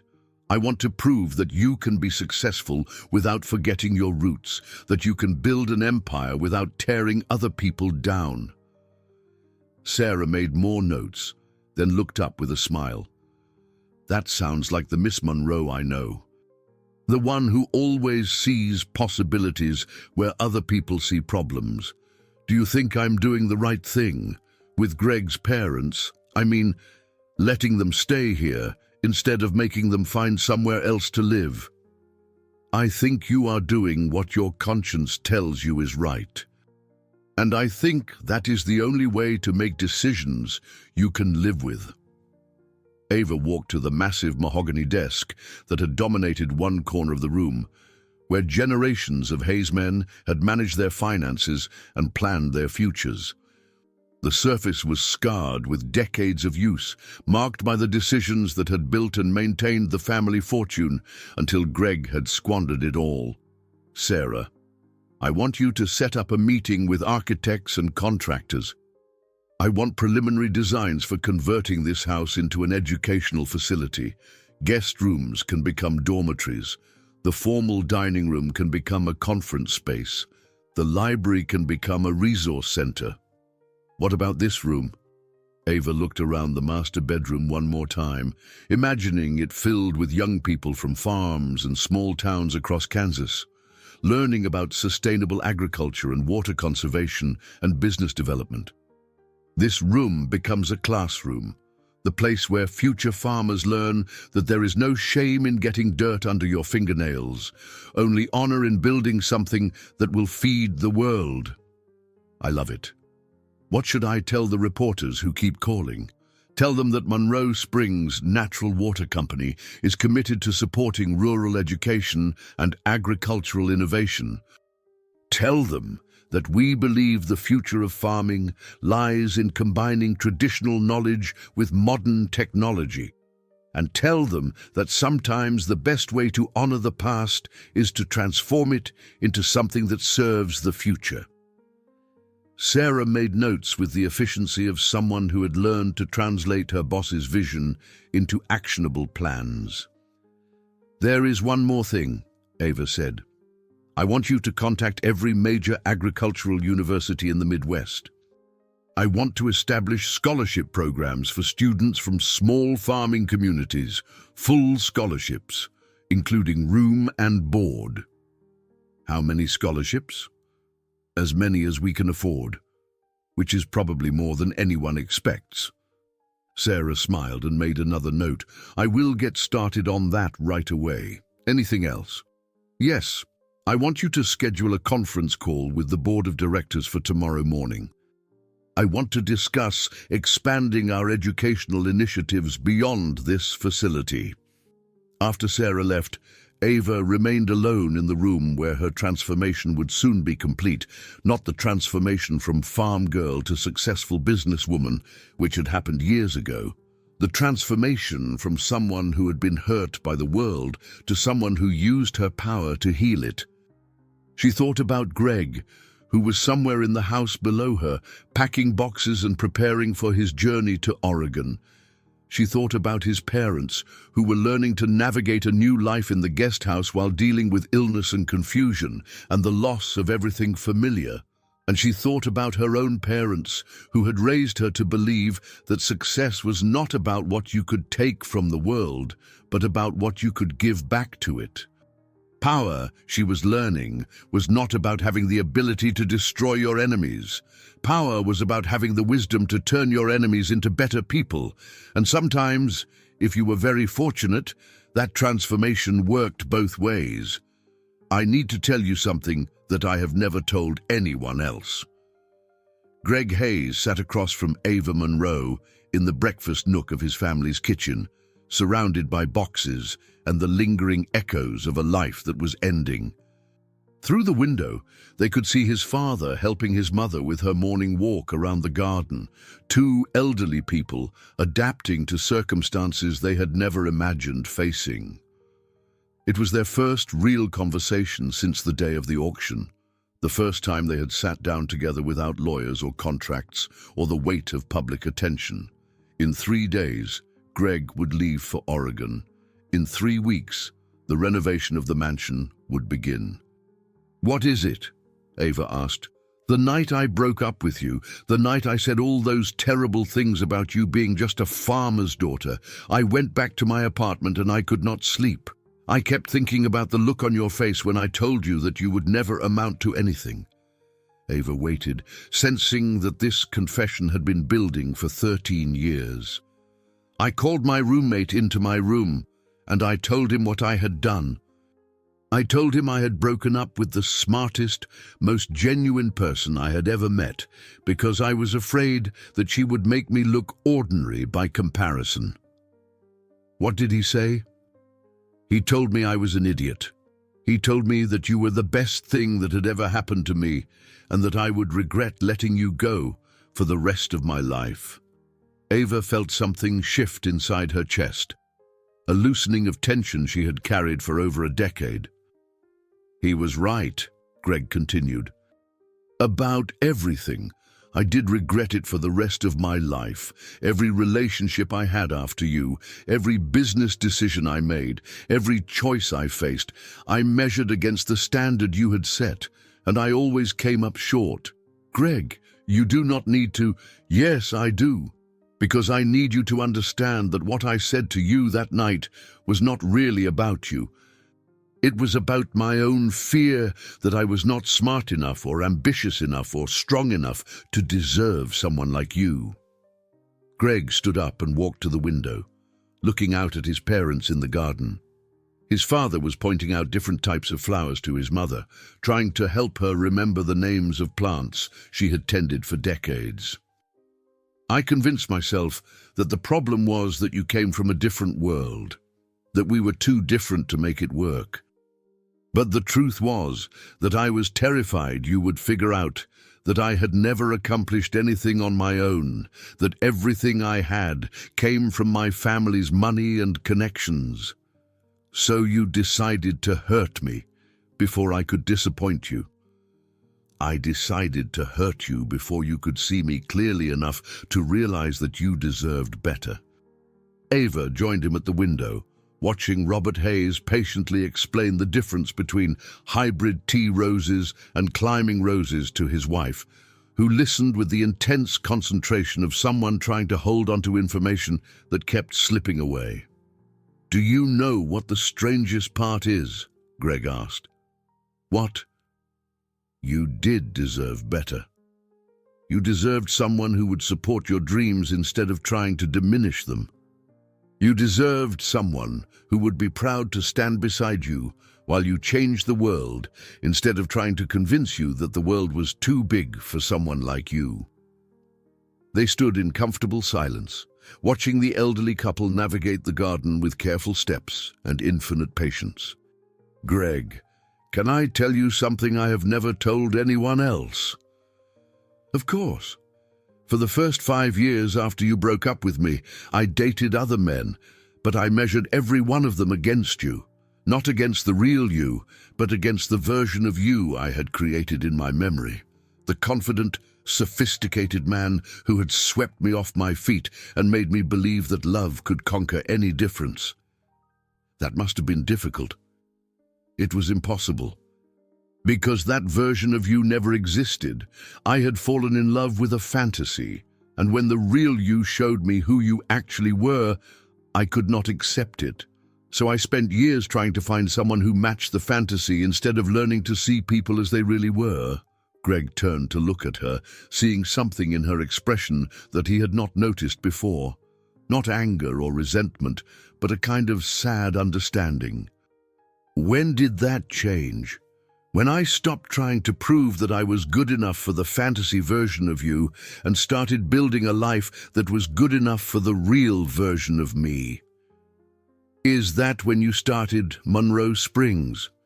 That is when I started everything that mattered. The business, yes, but also the relationship with my parents, the connection to my community, the understanding that success is not about impressing people who do not matter. It is about becoming someone who matters to the people you love. Greg sat back down at the kitchen table, surrounded by the detritus of his family's downfall and his own poor decisions. I wasted so much time, he said quietly. We both did. But that does not mean the time ahead of us has to be wasted too. Do you really think I can change? Do you really think someone like me can learn to build something instead of just destroying it? Ava sat down across from him again, seeing not the arrogant boy who had broken her heart or the desperate man who had lost everything, but someone who was finally asking the right questions. Greg, do you know why I chose reforestation work for you?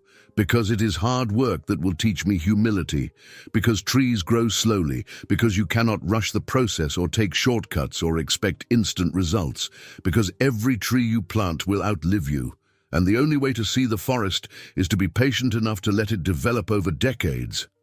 Like building real success, like building real success, like building real character, like building anything that matters. Greg nodded slowly, understanding finally what she was offering him. Not just a job, but a metaphor for the kind of life he had never learned to live. There is something else, Ava said. Something I want you to think about while you're in Oregon, learning to plant trees. What? I want you to remember that the strongest forests grow from soil that has been through fire. Sometimes destruction is not the end of something. Sometimes it is the beginning of something better. Greg looked around the kitchen, where he had eaten breakfast every morning for the first 18 years of his life, where he had learned to take abundance for granted and assume that wealth was something that simply existed, rather than something that had to be earned and protected. Are you talking about me or about this house? I am talking about both. This house is going to become something that helps other young people avoid the mistakes we both made. And you are going to become someone who builds forests instead of cutting them down. And you, what are you going to become? Ava smiled, the first completely unguarded smile she had shared with him since they were both young and foolish and convinced that love was enough to bridge any gap. I'm going to become the person my father always believed I could be. Someone who uses the soil on her hands to grow things that matter. They sat together in the kitchen, where everything had changed. Two people who had hurt each other and been hurt by each other, and were finally learning what forgiveness looked like when it was offered without conditions or expectations. Outside, Robert Hayes helped his wife back toward the guest house, where a nurse was waiting with medication and gentle reminders about the day's schedule. The old man moved slowly but steadily, his love for his confused wife evident in every careful step. They are going to be all right, Greg said, watching his parents navigate their new reality with the grace that comes from a lifetime of facing challenges together. Yes, they are. And so are you. How can you be so sure? Because, Ava said, standing up and preparing to leave him with his packing and his preparations for a future he had never imagined. I have learned something that took me 13 years to understand. What is that? People are like soil. They can be damaged and depleted and left barren by poor choices and harsh treatment. But with the right care and attention and patience, even the most damaged soil can be restored to fertility. She walked toward the door, then paused and looked back at him one more time. Greg, when you are in Oregon planting trees, remember that you are not just restoring forests, you are restoring yourself, and that restoration is going to benefit people you will never meet for decades you will never see. Thank you, Ava, for everything, for the second chance, for showing me what grace looks like, for proving that the farmer's daughter I underestimated had more wisdom and strength than the privileged son who thought he knew everything. Thank you for proving that people can change, That redemption is possible, that it is never too late to become the person you were meant to be. As Ava drove away from the Hayes mansion for what she knew would be the last time as a private residence, she thought about the conversation she had just had and the transformation she had witnessed. Greg Hayes was not the same person who had broken her heart 13 years ago, but then again, neither was she. Hurt people, she had learned, often hurt other people. But healed people had the power to heal others, and sometimes, if the universe was feeling particularly generous, that healing worked in both directions. The contracts were signed on a Tuesday morning in November, 3 days after Greg Hayes had left for Oregon and 2 weeks before the renovation of the mansion would begin. Ava sat in the law office of Peterson and Associates in downtown Millbrook, surrounded by documents that would formalize everything she had promised. Legal guardianship papers that gave her the authority to make medical decisions for Helen Hayes if her condition deteriorated. Trust fund documents that would ensure Robert and Helen Hayes could live comfortably for the rest of their lives. Rental agreements that guaranteed them the right to remain in the guest house for as long as they needed it. "This is quite generous, Miss Monroe," said James Peterson, the elderly lawyer who had handled Hayes' family business for over 30 years. "More generous than anyone would expect under the circumstances." "The circumstances are that 2 elderly people are facing illness and financial uncertainty through no fault of their own," Ava replied. "Generosity has nothing to do with it. This is simply what needs to be done." Peterson adjusted his glasses and reviewed the documents one more time. "The trust fund will provide them with a monthly income of $3,000, plus full medical coverage and nursing care as needed. The guest house is theirs rent-free for life, with all utilities and maintenance covered by Monroe Springs Natural Water Company." "That is correct." "And if I may ask, what do you expect in return?" Ava looked through the window of the law office at the main street where she had grown up, where people still knew her as Frank and Mary Monroe's daughter before they knew her as the CEO of a multi-million-dollar company. "I expect them to live with dignity and security.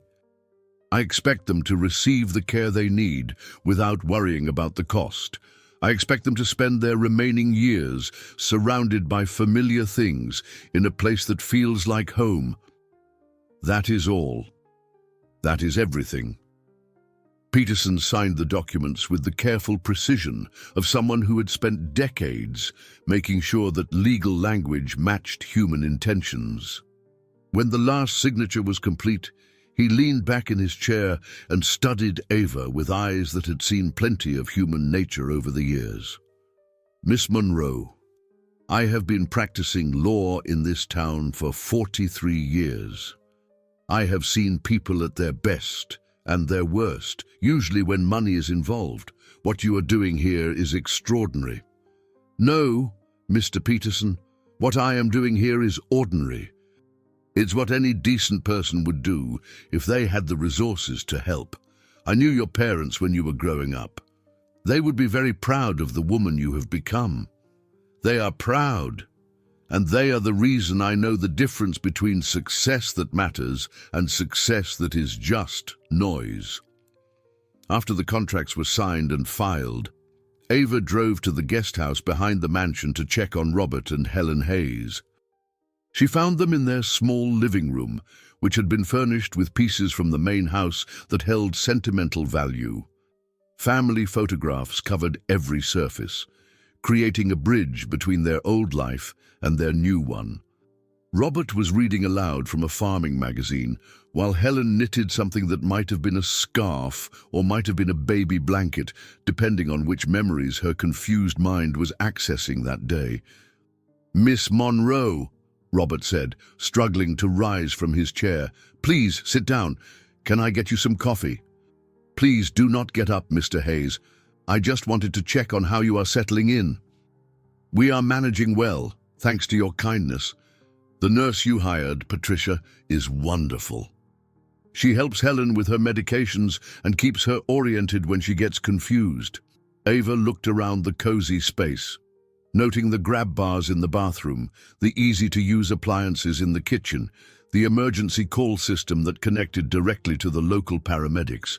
Is there anything else you need? Anything that would make you more comfortable?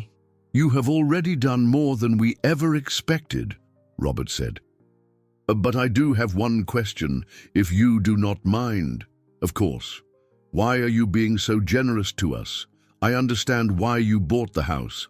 I understand that you had reasons to want to prove something to my son, but we are not your responsibility. You do not owe us anything. Helen looked up from her knitting with the sudden clarity that sometimes pierced through her confusion. You are the farm girl Gregory dated in college. The one he said was too good for him. Ava felt her breath catch. He said I was too good for him. Oh, yes, dear. He came home after he broke up with you and told us he had made a terrible mistake. He said he had hurt the best person he had ever known because he was afraid that you would figure out he was not worth your time. Robert Hayes nodded slowly. Helen is right. Greg was torn up about what he had done. We tried to convince him to call you, to apologize and try to win you back, but he said he had burned that bridge and deserved to live with the consequences. Ava sat down on the small sofa across from them, processing this information that changed her understanding of everything that had happened. He never told me that he regretted it. Pride, Robert said simply. The Hayes family curse. We have always been too proud to admit our mistakes until it is too late to fix them. But you fixed it, Helen said, her attention returning to the present moment with startling clarity. You came back and you fixed everything. You gave us a home, and you gave Gregory a chance to start over, and you turned our family's shame into something beautiful. I am not sure I understand. Robert leaned forward in his chair, his eyes bright with the intelligence that the stroke had not been able to touch. Miss Monroe, do you know what this house has been for the past 50 years? A monument to money that was inherited rather than earned. A symbol of status that was maintained through investments and interest rather than work and innovation. A beautiful shell that contained very little substance. And now it is going to become something that actually matters. Something that will help young people learn to build their own success instead of inheriting it. Something that will honor the land it sits on instead of just occupying it. Helen set down her knitting and looked directly at Ava with eyes that were completely lucid and filled with gratitude. You did not just buy our house, dear. You redeemed it. You took something that represented everything wrong with old money, and you are turning it into something that will create new opportunities for people who work with their hands and their hearts. Ava felt tears threatening behind her eyes. I just wanted to build something that would help kids like me realize that coming from a farm is not something to overcome. And you will, Robert said. But you have done something even more important. You have shown my son what it looks like when someone uses their power to lift people up instead of tearing them down. You have given him a model for the kind of man he can become if he works hard enough to earn it. They sat together in comfortable silence for a few minutes. Three people from different generations who had found their way to understanding and forgiveness despite everything that had gone wrong along the way. Miss Monroe, Helen said suddenly, will you do me a favor? Of course. When Gregory calls from Oregon, will you let me tell him that you came to visit us? Will you let me tell him that you're taking good care of us? You can tell him anything you want, Mrs. Hayes. I want to tell him that the farmer's daughter he lost has become a woman any mother would be proud to call her daughter. Ava did cry then, finally letting the tears fall that she had been holding back for weeks. Tears of grief for the years that had been lost to misunderstanding and pride. Tears of gratitude for the opportunity to transform pain into purpose. Tears of joy for the knowledge that sometimes, if you are patient enough and strong enough, even the deepest wounds can be healed. "Thank you," she whispered, "both of you, for understanding, for forgiving, for showing me what grace looks like when it is offered freely." "Thank you," Robert replied, "for showing us what our family legacy can become when it is placed in the right hands." As Ava drove home to Kansas City that evening, she thought about the conversation she had just had and the realization that Greg Hayes had regretted his cruel words almost immediately. It did not change the pain she had carried for 13 years, but it added a dimension to the story that she had not known existed. Hurt people, she reflected, sometimes hurt other people, not because they are cruel, but because they are afraid. And sometimes, the kindest thing you can do for someone who has hurt you is to show them what courage looks like when it chooses healing over revenge. The phone call came on a Thursday evening in December, 2 months after Greg Hayes had arrived at the reforestation project in Oregon. Ava was working late in her Kansas City office, reviewing architectural plans for the mansion renovation, when her phone rang with a number she did not recognize. "Miss Monroe, this is Marcus Chen. I run the conservation program where Greg Hayes is working." Ava felt her pulse quicken. "Is everything all right? Is Greg okay?" "Greg is fine. More than fine, actually. That is why I am calling. I wanted to tell you about the progress he has made since he arrived here." "I would like to hear about it." "Miss Monroe, I have been running this program for 8 years. I have worked with over 200 people who were trying to start over, trying to rebuild their lives after various kinds of failure or trauma. Greg Hayes is one of the most remarkable transformations I have ever witnessed." Ava leaned back in her chair, surprised by the emotion in Marcus Chen's voice. "In what way?" "When he arrived here, he was exactly what I expected based on your description. Soft hands, no practical skills, obviously accustomed to a privileged lifestyle. I honestly was not sure he would last a week. But he did. Not only did he last, he thrived. Do you know what he is doing right now? Working with trees, I assume. He is leading a team of 12 people who are reforesting an area that was devastated by wildfire 3 years ago. He knows the name and characteristics of every tree species we work with. He can identify soil conditions and drainage issues and slope stability problems. He works from sunrise to sunset in all kinds of weather, and he does it with a level of dedication that has impressed everyone here. Ava felt a surge of pride that surprised her with its intensity. "But that is not the most remarkable thing," Marcus continued. "The most remarkable thing is how he talks about the work." "What do you mean?" "Greg understands that he is not just planting trees. He understands that he is creating habitat for wildlife that will not return for decades. He is preventing soil erosion that could damage watersheds for generations. He is contributing to carbon sequestration that will help address climate change long after he is gone. He sees the bigger picture, he sees the biggest picture, and he talks about it with the kind of passion that most people reserve for things that directly benefit them. Greg has learned to care about things that will outlive him, that will benefit people he will never meet." Ava thought about the boy who had once dismissed her because she cared about soil composition and sustainable farming practices, who had seen her passion for agriculture as evidence of small thinking and limited ambition. "Marcus, can I ask you something?" "Of course." "Do you think the change is genuine? Do you think it will last?" There was a long pause before Marcus answered. "Miss Monroe, I have seen a lot of people try to reinvent themselves.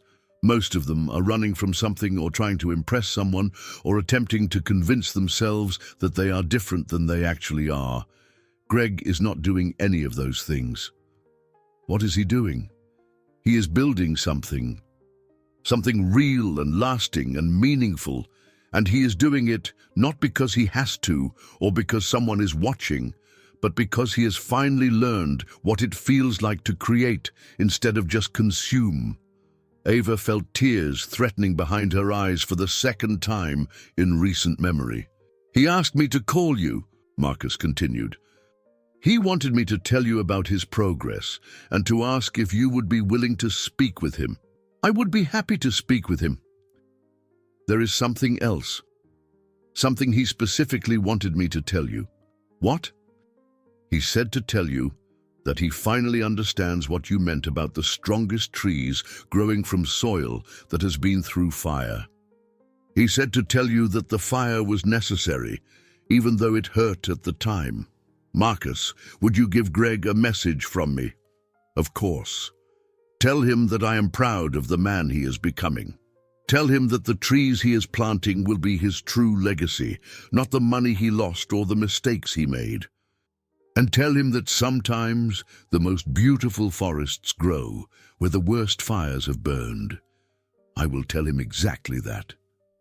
After she hung up the phone, Ava sat in her office looking out at the city lights of Kansas City, thinking about transformation and redemption and the unpredictable ways that life could surprise you.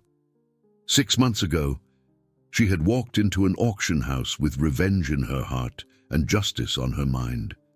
She had expected to humiliate the man who had once humiliated her, to prove that the farmer's daughter he had dismissed had become everything he would never be. Instead, she had discovered something more powerful than revenge.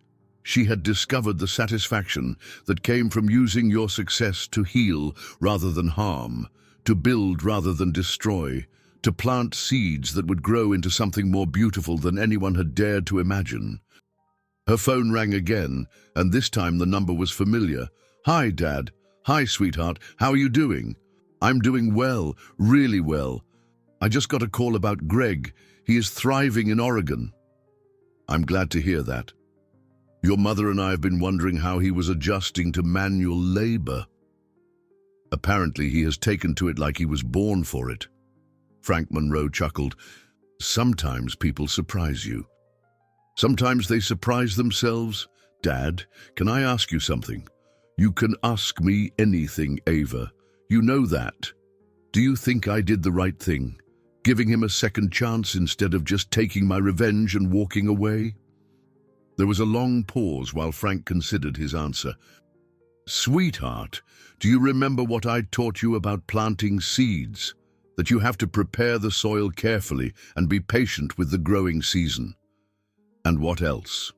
That the best crops come from soil that has been through hard winters and dry summers, soil that has been tested and proven strong. Greg Hayes has been through his hard winter, Ava. His soil has been tested. And now you have given him the chance to prove that something good can grow there. But what if I am wrong? What if he does not change permanently? Then you will still have done the right thing. Because the measure of who you are is not whether other people deserve your kindness. The measure of who you are is whether you choose to be kind when you have the power to be cruel. Ava smiled, feeling the weight of 13 years of anger and resentment finally lifting from her shoulders. I love you, Dad. I love you too, sweetheart, and I am proud of the woman you have become. Not because of the money you have made or the success you have built, but because of the grace you have shown when grace was the hardest thing to give. As she prepared to leave the office and drive home to her apartment, Ava thought about the conversation she would have with Greg Hayes when he called. It would not be a romantic conversation, or a conversation about reconciliation or getting back together. It would be a conversation between two people who had hurt each other and been hurt by each other, and had finally learned what forgiveness looked like when it was offered without conditions or expectations. And maybe, if they were both very fortunate, it would be a conversation that proved that people could change, that redemption was possible, and that sometimes the most beautiful outcomes grew from the most painful beginnings. The mansion renovation was completed on a warm day in May, 8 months after the auction that had changed everything. Ava stood in what had once been the Hayes family's formal dining room, now transformed into a state-of-the-art conference center where young farmers could learn about agricultural technology and sustainable business practices. The original crystal chandelier still hung from the ceiling, but it now illuminated whiteboards and projection screens instead of china and silver. Through the tall windows, she could see the guest house where Robert and Helen Hayes had settled into a routine that included morning walks in the garden, afternoon visits from their son via video call, and evening card games with the nurse who had become more like family than hired help. "Miss Monroe?" She turned to see Dr. Jennifer Walsh, the program director she had hired to run the Agricultural Innovation Center, a former professor of sustainable agriculture from Kansas State University.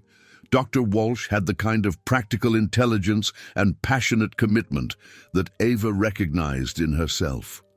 The first group of students arrived this morning, 22 young people from farms and small towns across Kansas, Missouri, and Nebraska. They are settling into the dormitories and getting oriented to the facility. How do they seem? Excited, a little overwhelmed. Some of them have never been away from home before, and some of them have never seen anything like this place. Ava smiled, remembering her own first days at college, the mixture of excitement and terror that came with stepping into an unfamiliar world. Good. I want them to be challenged. I want them to discover capabilities they did not know they had. There is something else, Dr. Walsh said. Local news stations want to do a story about the opening of the center. National Agricultural Monthly wants to send a reporter for a feature article. And there have been inquiries from universities about potential partnerships. Set up the interviews. I want people to know what we are doing here and why it matters. What message do you want to communicate? Ava looked around the room where generations of Hayes family members had entertained guests and conducted business, where old money had celebrated itself without creating anything new or meaningful. I want people to understand that coming from a rural background is not something to overcome. It is something to celebrate and build upon. I want young people who grow up on farms to know that they can honor their heritage while also innovating and expanding and creating new possibilities. And the story about how you acquired the property. The media has picked up on the fact that you went to college with Greg Hayes. Ava had been expecting this question, had been preparing for it since the day she signed the deed. Tell them the truth. Tell them that 13 years ago, someone told me I would never amount to anything because I was just a farmer's daughter. Tell them that I used those words as fuel to build something that would prove him wrong. And tell them that sometimes the most powerful response to cruelty is to transform it into kindness. Dr. Walsh made notes on her tablet, then looked up with admiration in her eyes. That is a beautiful story. A story that will inspire a lot of young people who have been told they are not good enough or smart enough or sophisticated enough to succeed. That is the point. I want every kid who grows up feeling ashamed of dirt under their fingernails to know that the soil on their hands is not a limitation, it is a foundation. Speaking of foundations, there is one more thing. We received a call from the reforestation program in Oregon. Greg Hayes wanted to know if he could send a video message to the students. Ava felt her pulse quicken. She had spoken with Greg twice over the past 6 months, brief conversations about his progress and his gratitude for the opportunity she had given him. But they had not discussed his potential involvement with the Innovation Center. What kind of message? He wanted to talk to them about transformation, about learning that failure is not the end of your story unless you choose to let it be, about discovering that the hardest work can be the most rewarding work if you approach it with the right attitude. What do you think? I think it would be powerful. I think hearing from someone who lost everything and found a way to rebuild would resonate with young people who are trying to figure out how to build something in the first place. Ava nodded slowly. Set it up. But make sure he understands that this is not about us. This is not about our history or our relationship. This is about the message he can offer to students who need to hear that change is possible. I will make that clear. That evening, Ava walked through the halls of the mansion one more time before the official opening ceremony the next day. Every room had been transformed to serve the mission of agricultural education and innovation. The library housed resources on sustainable farming and agricultural technology. The conservatory had become a greenhouse for experimental growing techniques. The grand staircase led to dormitory rooms where young people would live while learning to combine traditional farming wisdom with cutting-edge science. She ended her tour in the master bedroom, which had been converted into the main classroom. 22 desks arranged in a semicircle facing a wall of windows that looked out over the Kansas prairie. This was where students would learn about soil composition and water conservation and crop rotation and integrated pest management and all the other technical knowledge they would need to become the next generation of innovative farmers. But more importantly, this was where they would learn that their backgrounds were not limitations to be overcome, but strengths to be leveraged. Her phone buzzed with a text message from an unknown number. When she opened it, she saw a photo of Greg Hayes standing in front of a young forest, surrounded by trees that he had planted with his own hands. He looked healthy and confident and genuinely happy in a way that she had never seen during their college years. The message below the photo read, "Thank you for teaching me that the strongest trees grow from soil that has been through fire. These trees will be here long after I am gone, and they will be my true legacy. I am proud to be part of something that will outlast me." Ava smiled and typed back, "I am proud of the man you have become. Your students tomorrow are going to learn something important from your story." What is that? That it is never too late to plant trees. That it is never too late to grow something beautiful from the hardest ground. She put her phone away and stood at the window of the classroom, looking out at the land where everything had begun. Tomorrow, 22 young people would begin a journey that would change their lives and, hopefully, change the future of agriculture in America. But tonight, she was simply Ava Monroe, daughter of Frank and Mary Monroe, standing in a room where her transformation was finally complete.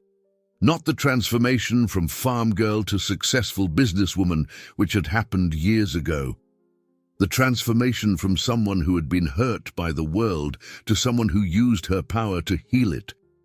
Outside, the Kansas prairie stretched toward the horizon, fertile soil waiting for the next growing season, ready to support whatever dreams and ambitions and innovations the future might bring. And in that soil, Ava knew, lay the foundation for everything that mattered, everything that would endure, everything that would grow. The ribbon-cutting ceremony took place on a perfect May morning, with the kind of Kansas sky that stretched endlessly in all directions and made you believe that anything was possible. Ava stood on the front steps of the Hayes Mansion, now officially the Monroe Agricultural Innovation Center, surrounded by reporters and politicians and business leaders who had come to witness the transformation of a family estate into an educational facility that would serve rural communities across the Midwest. But the people who mattered most to her were standing in the front row of the crowd. Her parents, Frank and Mary Monroe, beaming with pride at their daughter's achievement, Dr. Jennifer Walsh, and the faculty she had assembled to run the center's programs. And most importantly, the 22 students who would be the first to benefit from what she had built. "Ladies and gentlemen," said the mayor of Millbrook, a man named Tom Richardson, who had known Ava since she was a child. "It is my honor to introduce the founder and primary benefactor of the Monroe Agricultural Innovation Center, Miss Ava Monroe. Ava stepped to the microphone that had been set up on the mansion's front porch, looking out at a crowd that included many of the same people who had attended the auction 8 months earlier, but the mood today was completely different. Instead of witnessing the end of something, they were celebrating the beginning of something new. "Thank you all for being here today," she began, her voice carrying clearly across the assembled crowd. 8 months ago, I stood in an auction house in this same town and purchased this property. Today, I want to tell you why." She paused, looking out at the faces in the crowd, seeing curiosity and attention and the kind of respect that had to be earned rather than inherited. 13 years ago, someone told me that I was just a farmer's daughter. He said it as an insult, as a way to diminish me and make me feel ashamed of where I came from. For a long time, I carried those words like a wound, letting them fuel my ambition, but also letting them convince me that I had something to prove to people who did not matter. A murmur rippled through the crowd as people began to understand the personal dimension of what they were witnessing. But time taught me something that I want to share with the young people who will study here. Being called just a farmer's daughter was not an insult, it was an honor, because farmers are the people who feed the world. Farmers are the people who understand that true wealth comes from the soil, not from a bank account. Farmers are the people who plant seeds they may never see grow into the harvest that will sustain future generations. The applause started slowly, then built into something that felt like a celebration, not just of her achievement, but of everyone who had ever been told they were not good enough because of where they came from. The person who tried to shame me for my background was wrong about everything. He was wrong about me. He was wrong about the value of agricultural work. And he was wrong about what success looks like when it is built on a foundation of genuine accomplishment rather than inherited privilege. Ava looked toward the guest house, where she could see Robert and Helen Hayes sitting on their small porch, watching the ceremony with expressions of wonder and pride. Helen's condition had stabilized, and Robert had regained much of his strength. They were living proof that sometimes mercy was more powerful than revenge. But here is what I want the students of this center to understand. Success is not about proving other people wrong. Success is about proving yourself right. It is about building something that matters, something that will outlast you, something that makes the world a little better than it was when you found it. She gestured toward the mansion behind her, its windows gleaming in the morning sunlight, its rooms filled with the equipment and resources that would help a new generation of farmers combine tradition with innovation.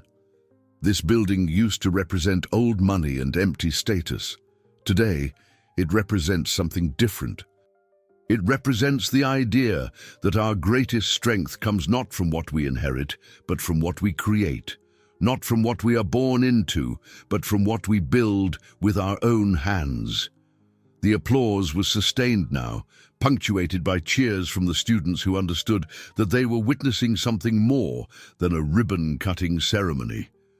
They were witnessing a declaration that their dreams mattered, that their backgrounds were assets rather than liabilities, that the future of agriculture belonged to people like them. So to the young people who will study here, I want you to remember this. When someone tries to tell you that you are just anything, just a farmer's daughter, just a small-town kid, just someone who will never amount to anything, I want you to remember that the word just is often used by people who have never learned to appreciate the power of authentic accomplishment. Ava paused, feeling the weight of 13 years of preparation for this moment. 13 years of building the success and wisdom and grace that had made this transformation possible. I want you to remember that the strongest trees grow in the richest soil, and that soil is found where people roll up their sleeves and work for something bigger than themselves. I want you to remember that there is no shame in getting dirt under your fingernails, only honor in building something that will feed the world. She picked up the oversized scissors that had been provided for the ribbon cutting, then paused and looked directly into the news cameras that would carry her words far beyond this small Kansas town. And finally, I want you to remember this. He called me a farmer's daughter and thought he was insulting me. He was right about one thing. I am a farmer's daughter, but he was wrong about everything else. I did not belong in his world. I built a better one. The applause was thunderous now, the kind of sustained ovation that comes when people witness something that speaks to their deepest beliefs about justice and redemption and the power of perseverance. Ava cut the ribbon with a single clean motion, officially opening the Monroe Agricultural Innovation Center and completing a transformation that had taken 13 years to achieve. As the crowd surged forward to tour the facilities and meet the students, Ava felt her phone buzz with a text message. She looked down to see a note from Greg Hayes, sent from Oregon, where he was continuing his work in reforestation. Watched the ceremony online. Your speech was perfect. Thank you for proving that the farmer's daughter I underestimated had more grace and wisdom than the privileged son who thought he knew everything. The trees I am planting today are dedicated to the center and all the students who will learn that their roots are their strength. Ava smiled and typed back, "Thank you for proving that people can change, that redemption is possible, that it is never too late to plant something that will grow into something beautiful." She put her phone away and joined the celebration, surrounded by students and faculty and community members who understood that they were participating in something historic. Not just the opening of an educational facility, but the transformation of pain into purpose, of insult into inspiration, of everything that had been used to tear someone down into everything that would lift others up. As she walked through the rooms where young people would learn to combine the wisdom of their ancestors with the innovations of the future, Ava thought about the journey that had brought her to this moment, the heartbreak that had fueled her ambition, the success that had given her the power to choose mercy over revenge, the understanding that true legacy was not about what you accumulated for yourself, but about what you created for others. Outside, the Kansas prairie stretched toward the horizon, fertile soil ready for another growing season. And in that soil, Ava knew, lay the foundation for dreams that had not yet been imagined, innovations that had not yet been created, and stories that had not yet been told. Stories of young people who would never let anyone convince them that where they came from determined where they could go. Stories of farmers' daughters and farmers' sons who would change the world precisely because they understood that the strongest trees grew in the richest soil. Stories that would prove again and again that being called just a farmer's daughter was not an insult at all. It was a badge of honor that belonged to the people who would feed the future. I hope you enjoyed today's story. Subscribe to the channel so you don't miss more stories like this. Leave a like and comment below what you thought of the story. See you in the next video.